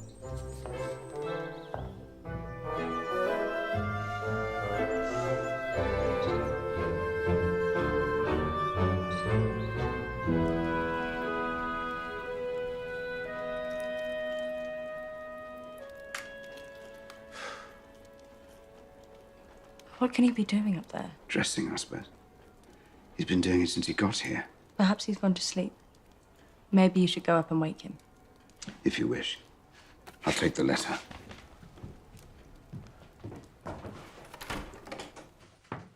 Thorn! There you are, Thorn. I'm just on my way down. I was only coming up to see you've got everything you want. Here's a message for you from Lady Arabella Gresham. She repeats her invitation for tonight. I am going, even if they can't pay me the money they owe me. Are you invited to dinner tonight, too? I am. I hadn't meant to accept, but I've decided I should. Now, where's Miss Thorne? In the drawing room. I'm looking forward to greeting her.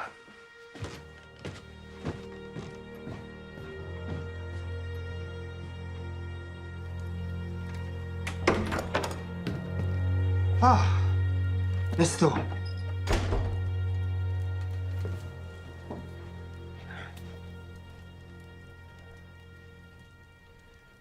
Je suis enchanté. Where is my uncle? He's gone up to change. He's going with you then? I am glad. You know, I wonder if I might take advantage of his absence. Oh, you see, I've thought about you. While I've been in London, I've thought about you a good deal. We've thought about you. I wonder if you might reconsider. You know, it would not be the first time the lady has changed her mind. Sir Louis. Now, I have offered you a great position, Miss Thorne. I know it, and I'm honoured, Sir Louis, but you see, things are... Right, are you ready? The fly's at the door. I am pleased you're going, Uncle. I know you will both enjoy it. I'm sure I will. It's time I saw the place, if I'm to live there. Sir Louis, I pray you won't be hasty. Of course you would say that when you so favour Mr. Frank Gresham. I love them all, and I think you will love them too as you get to know them. Is that what you think, Doctor? It's what I hope. Well, well. We'll find out by the end of tonight, won't we?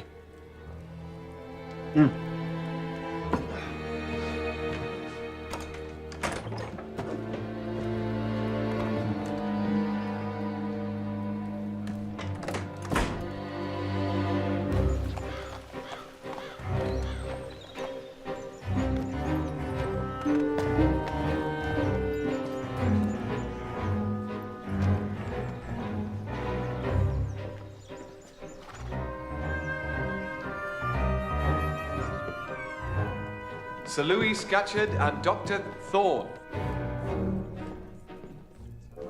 Dear God, it is worse than I thought. Thorne, you are the best fellow breathing. I have hardly deserved this, thank you. And don't hurry your hellos to the doctor, Mr. Gresham. I am only a baronet, after all. We are honoured to have you here this evening, Sir Louis. I was curious. We have never met before, but I've often read your name in my accounts.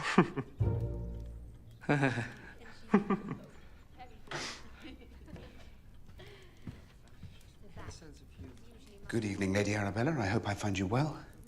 Not really. Allow me to introduce my... Good evening, my lady. How do you do? Tolerably well. Thank you, Sir Louis. I should have paid a call on you sooner, but I've been in London. Oh, Ah. Was your ladyship in London this season? No, not this year. Circumstances have kept us at home. No, I am very sorry. To be short of funds must be so distressing for a person like your ladyship. Let's hope things are mending for both our sakes.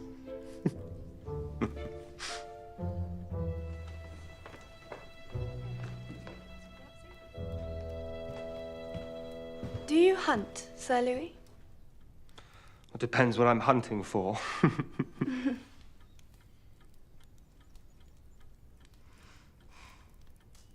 I gather you and your sister are both unmarried, Miss Gresham.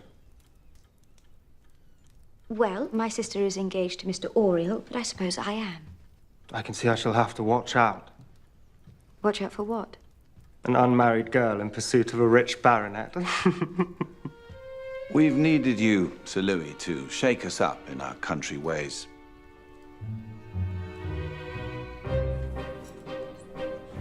I think I saw your ladyship today. In the village, taking a ride. I never ride. In your one-horse carriage, I mean. I was delighted with the way you whipped him up round the corner.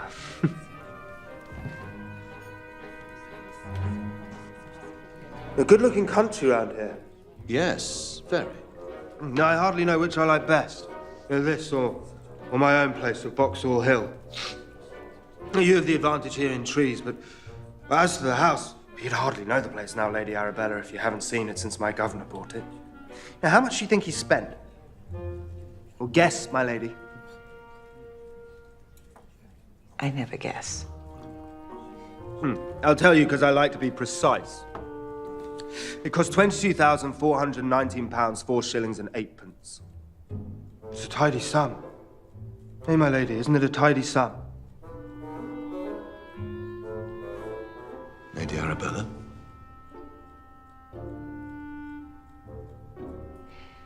It certainly is. A tidy sum.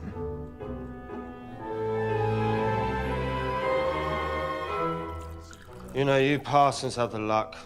You get the beauty and the money, too. Not too much of the latter in this case.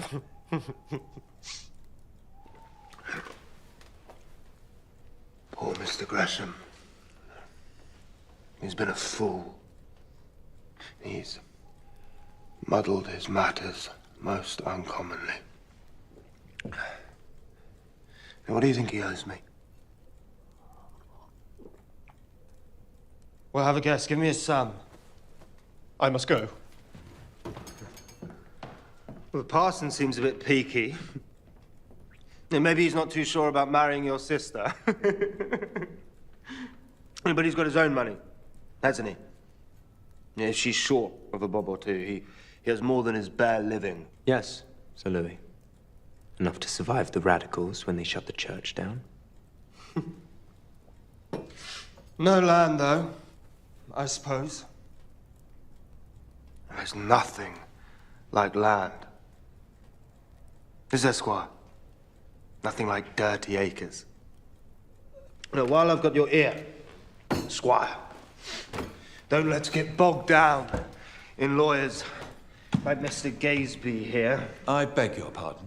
No, I only mean that we're all tottered now. Squire, I have you down in my books for near on £100,000, and I... Will you hold your tongue, sir? Hold my tongue? Don't tell me to hold my tongue. No, I am not the fool you think me, Doctor. Or you, Mr. Gresham. I know what I'm owed, and I know when I can call it in. Down to the last penny. Perhaps we should join the ladies. No, he cannot join the ladies, not in this state. The rest of you go. I'll wait for the fly and take Sir Louis home. I'm always happy to see the ladies. Please apologize to Lady Arabella. What for? What's the matter with her? I think I'll go through. No, sir, you will stay here. What right do you speak to me in such a tone? Mr. Gresham, please go to the others. I knew what he was, and I am heartily ashamed for bringing him here. Thorn, we will wait for the fly together. And don't worry. I've seen a tipsy man before tonight.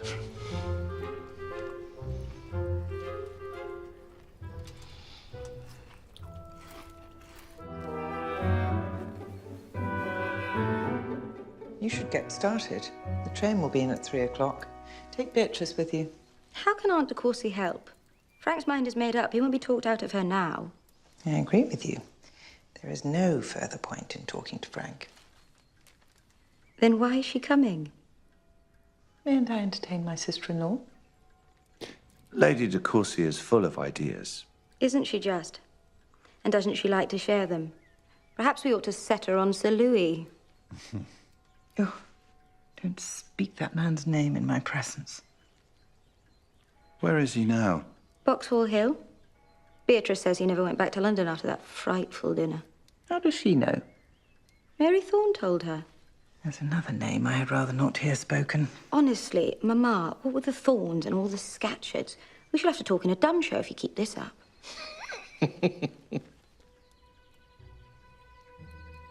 Have you ordered the carriage?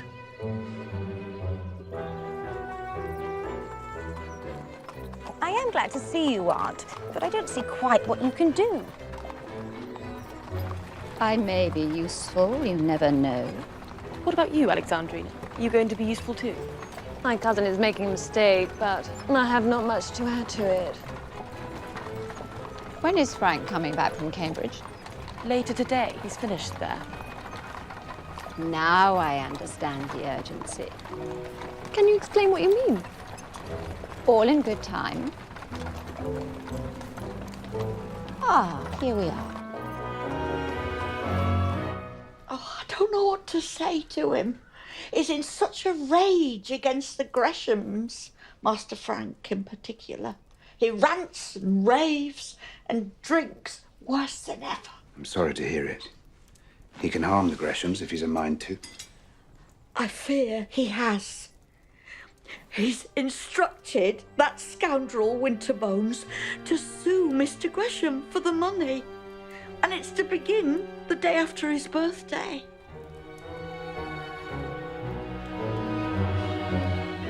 Do we know the cause of his fervour to be rid of us when he has no need of the money? That's where I feel some responsibility. I encouraged Mary to stay at Boxhall Hill when she'd been dismissed from this house. I fear it allowed Sir Louis to fall in love with her. He's quite as passionate in his desire to make her his wife as Lady Arabella was to be rid of her. Then the fault is shared. We were the ones who made the village uncomfortable for poor Mary, and now we are to have our just deserts. How he must hate us. Well, certainly his anger against Frank is very great. What's this? Ah, my boy, you arrive at a melancholy hour. It would seem that on the very day of Sir Louis Scatcherd's birthday, he will call in the debt. But what has that to do with me? If he wants his money back, what am I to do with that? It is not quite so simple. He's in love with my niece. I cannot blame him. He thought his offer would be irresistible.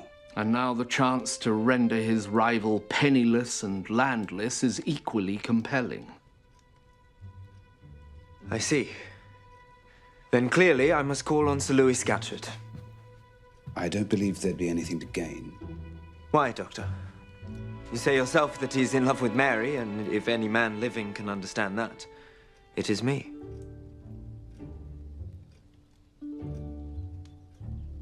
If you insist, then I'll go with you.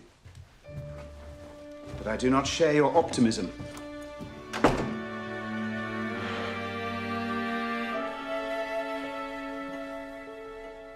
I hear Frank and Mary are to marry at once. So Frank says. He's quite set on it. Has Lady Arabella begun to accept the situation? No. She must have come round at last. You don't know my mother. They cannot change their minds now. She cannot hope they will. She'll hope they will until they leave the church. Is there no one who might convert Lady Arabella? Not Mr. Gresham? Papa is the very last man who could convince her of anything. Mr. Gaisby has a way with Mamma. Really? Oh, yes. Mr. Gaisby's quite marvellous at managing her. He's blessed with such tact. So everything in the garden is rosy.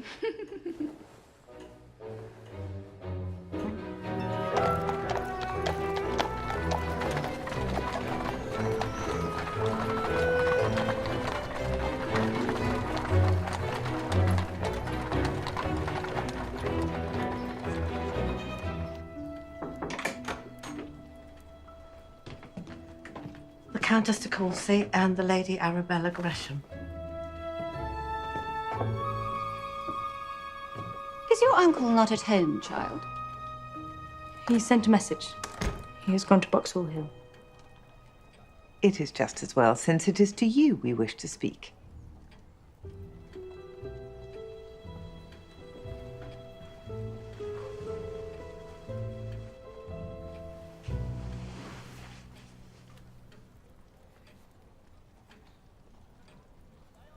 You know how fond we are of you. Mary, can we not put an end to this ill feeling? It all depends on one thing, you know, and one thing only. Miss Thorne, do you consider yourself engaged to my nephew? Yes, I do. Let me ask you this. Do you seriously imagine you and he can ever be husband and wife? Yes.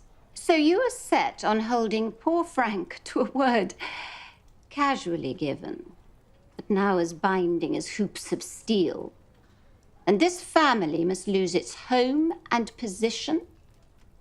And Frank is to forfeit the future that he has been brought up to enjoy. And I suppose you dare call that love. We both know Frank thinks he is honor-bound to throw away his future. Only you can give him back what his life might have been by withdrawing from the field. You know what I say is true. Is the woman who prevents a man from ruining himself the one who truly loves him? Or the woman who holds on to him through thick and thin, cost what it may?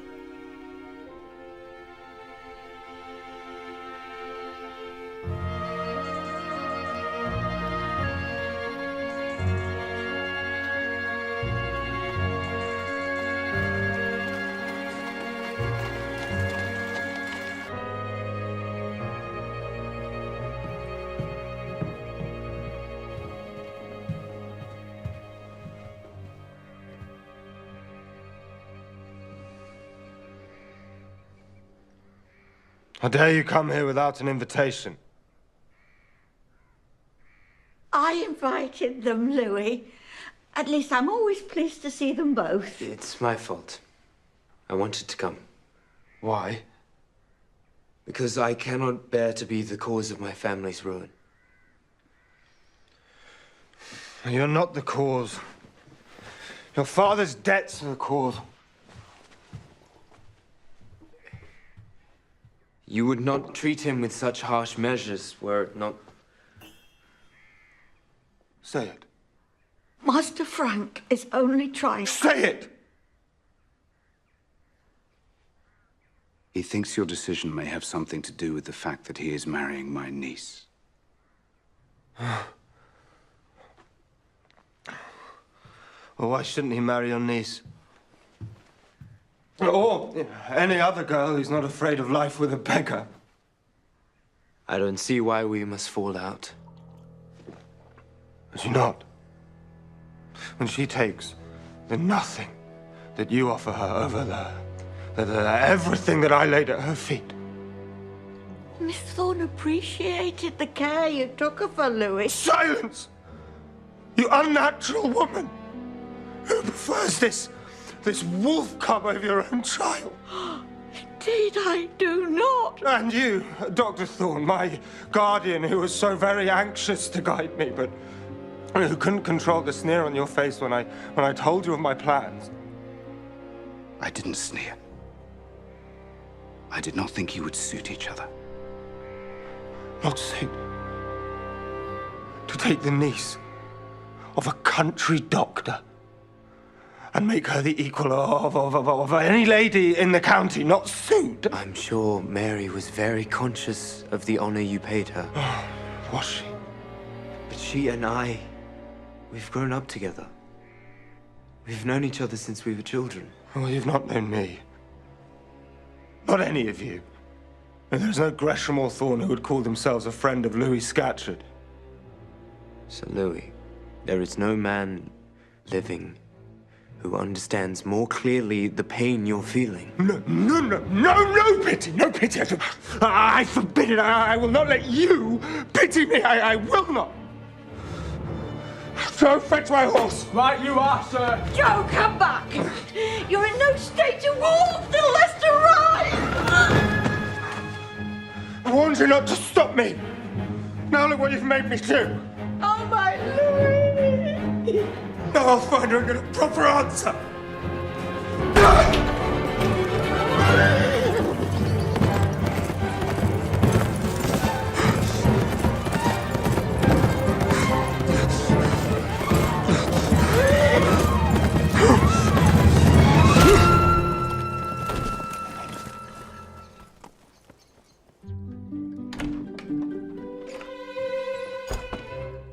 Mamma is back from her errand with Aunt de Courcy, but they are still very tight-lipped about it. I don't at all know why we were sent for.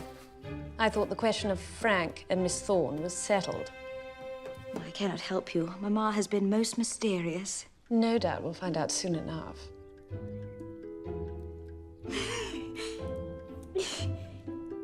I might as well just say it. Mr. Gazeby's asked me to marry him.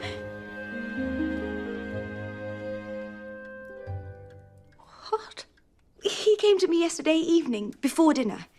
He told me he felt the warmest love, the most profound admiration, and the deepest respect. Did he? Indeed. He was quite honest. He owned that his ambition was to ally himself with a family above his own rank as a way of advancing himself. He wishes to enter Parliament. Does he? I never thought Mr. Gazeby was in need of a wife. I never thought that before this moment. I think we should be happy. And were he to enter Parliament, there'd be no end of things for me to do. Interesting things, worthy things. It would be a full life. I'm sure it would. Although I would not have thought the wife of a politician condemned to watch him scramble up the greasy pole much to be envied. So you do not approve? Augusta, think. Do you honestly believe Papa would receive an estate agent for a nephew? Lord de Courcy's always been very kind to me. And he is fond of you, but there are limits for a man used to the etiquette of the court.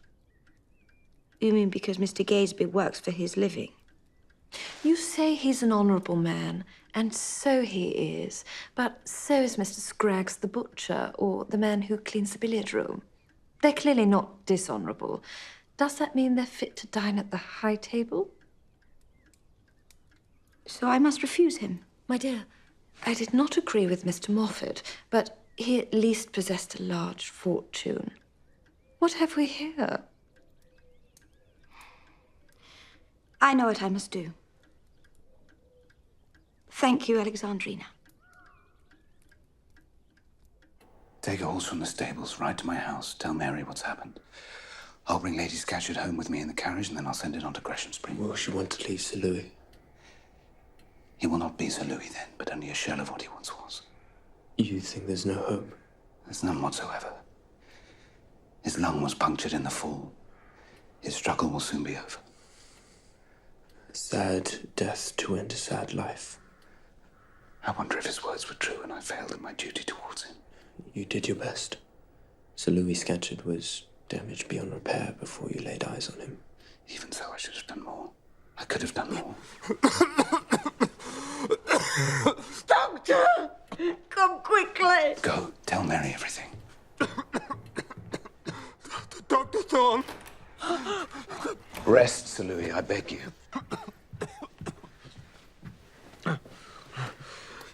Will you do something for me? I'll do anything you ask. Only this. Please tell Miss Thorne. I hope I didn't offend her. She thought me a buffoon. I'm sure she did not. No, she did. But tell her. I didn't mean to be offensive. If I misjudged, it was not deliberate. Please don't talk anymore. Save your strength. For what? Dr. Thorne? For what?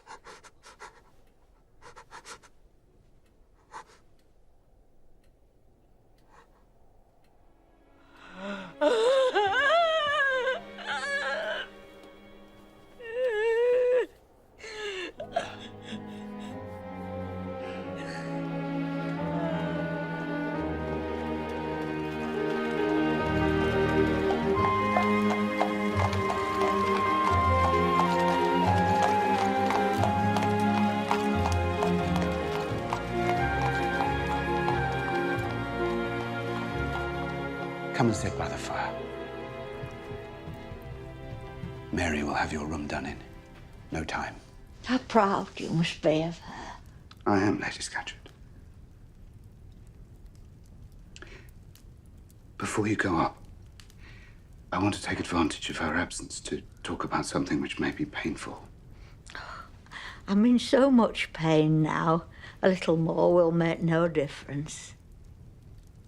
Very well. I hope you can forgive me.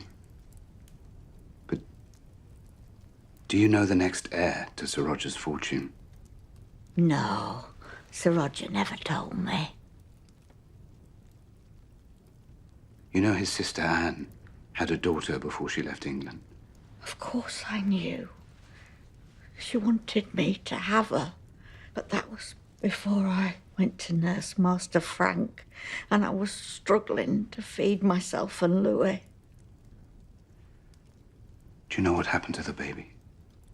She died. So Anne told Sir Roger.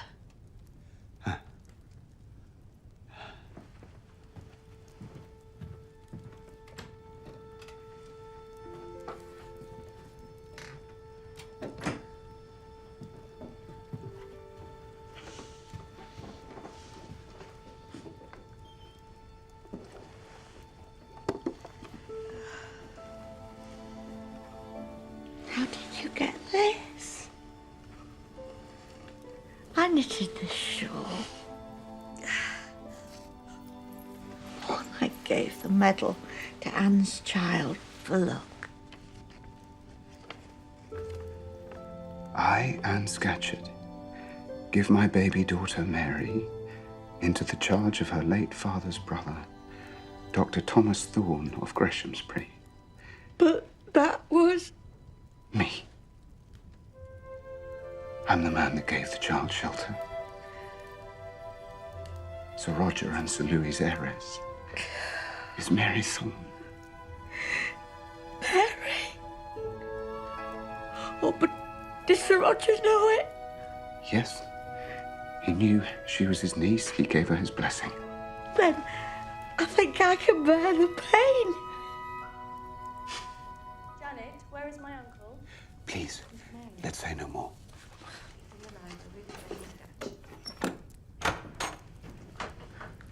Dear Lady Scatcherd, I'm so happy to see you here.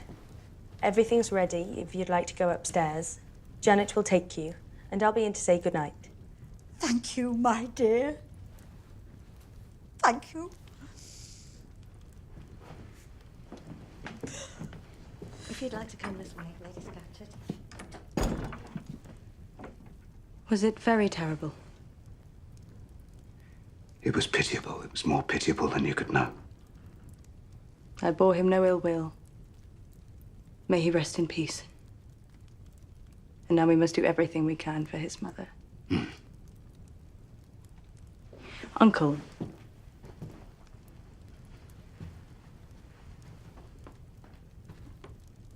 I had 2 visitors while you were away.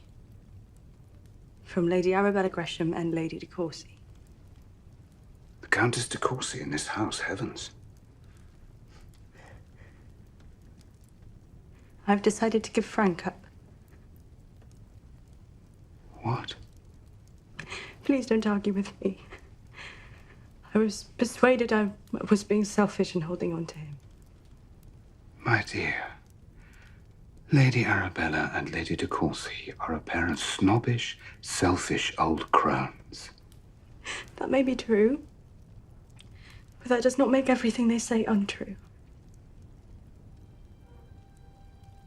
When will you tell him? I told him this afternoon, while you sent him with news of Sir Louis. How did he take it? He refused to accept it. But that will pass.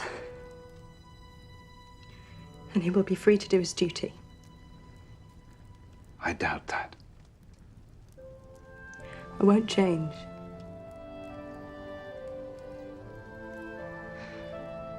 I think you will.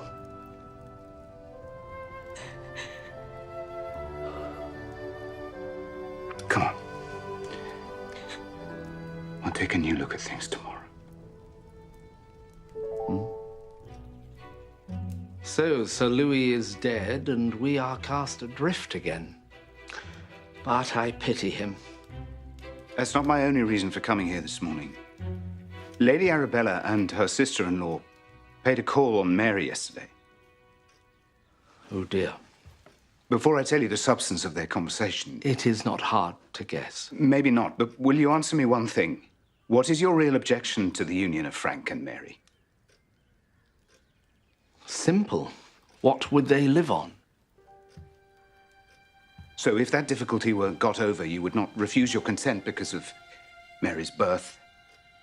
I do not believe that I am entitled to refuse my consent anyway. But if you are asking, then no. You did not, after all, object to Miss Dunstable? There is no point in pretending that money does not wash away many sins. Well, then I am happy to tell you that Mary's sins are washed quite clean. What? The £100,000 owing on the Gresham's... Don't remind me. ...belongs to Mary Thorne. So does Boxhall Hill, and much, much else besides. I would say that her fortune is approaching £500,000.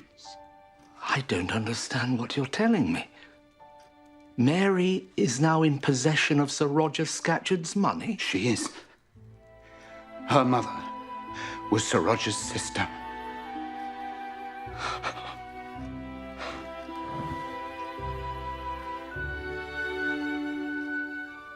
You must tell Lady Arabella.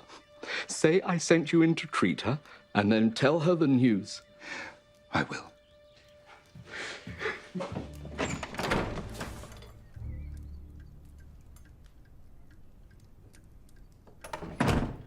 This is very surprising.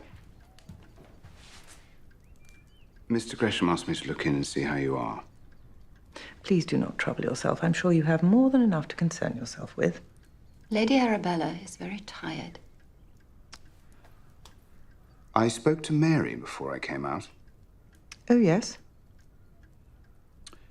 She's taken your advice and given Frank up.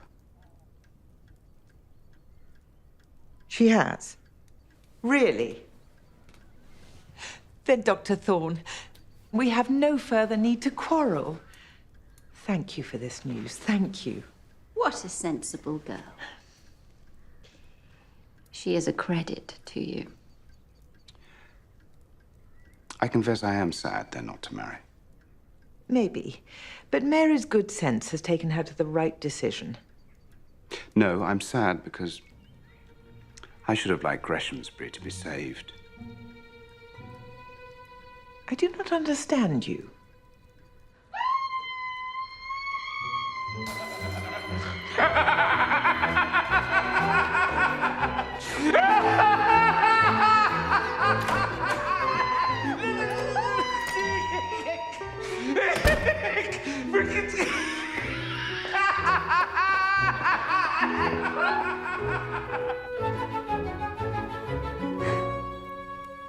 To me? To you. Anne Scatcherd was your mother. You are Sir Roger's niece and Sir Louis's first cousin.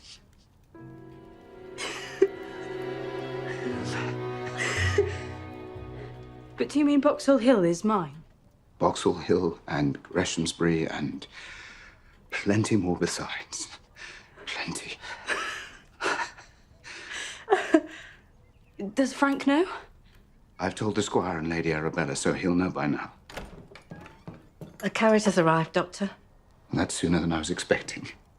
I suppose Lady Arabella is eager to make amends. How shall I face her? You don't have to see her at all. Oh, yes, I do.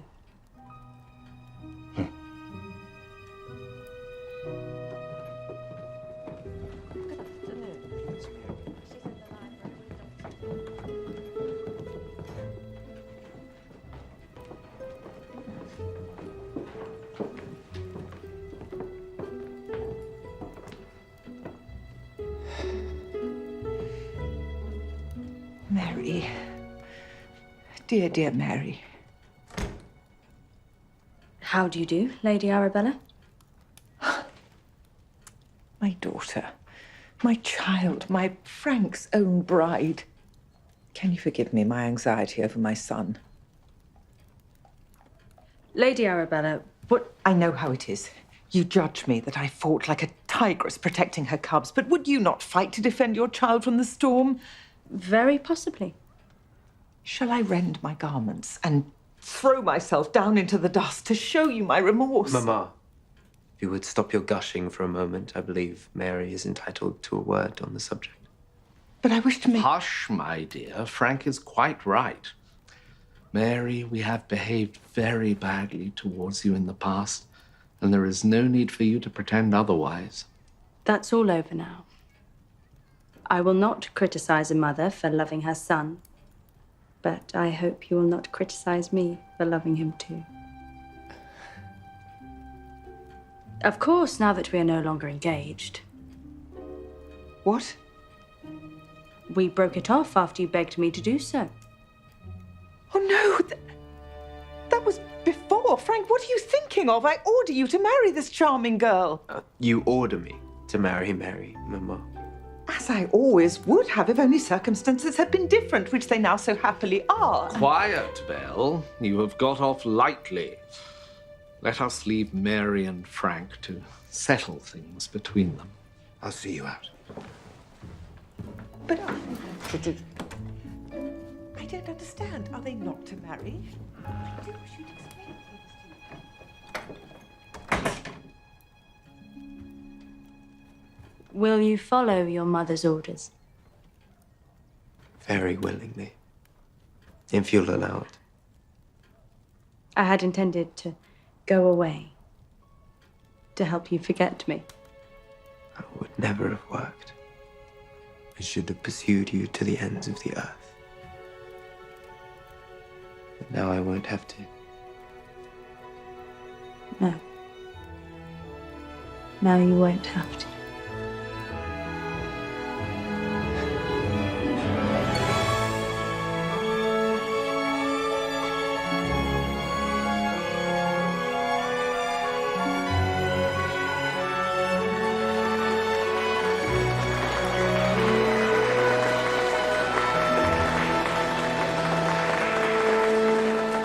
That was an excellent wedding breakfast, Lady Arabella.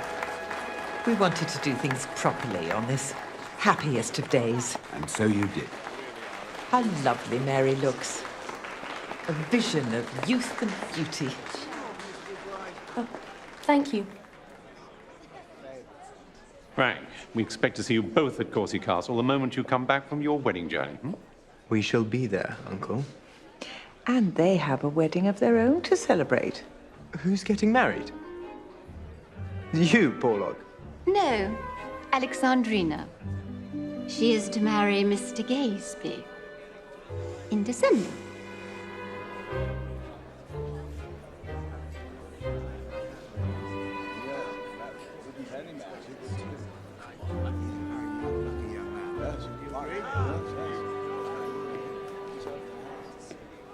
I hope you don't regret your chance to enter on the arm of the groom. Certainly not, Dr. Thorne. I'm happy where I am. When will you return to America? You think I should be done with my husband hunting then? Is it hunting or drag hunting? What do you mean? With you as the lure, I sense plenty of excitement in the chase, but no chance of a kill at the end of it. Well, you prefer to catch your quarry, Dr. Thorne. I prefer a proper resolution, Miss Dunstable, yes. I hope you won't hold that against me. On the contrary, Dr. Thorne. Quite on the contrary.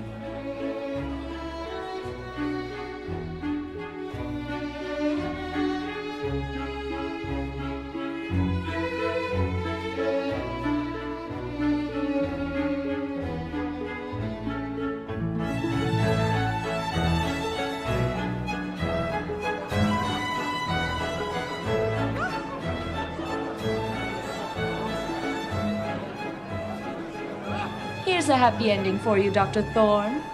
And a number of happy endings, just as you like. And I'm glad of it.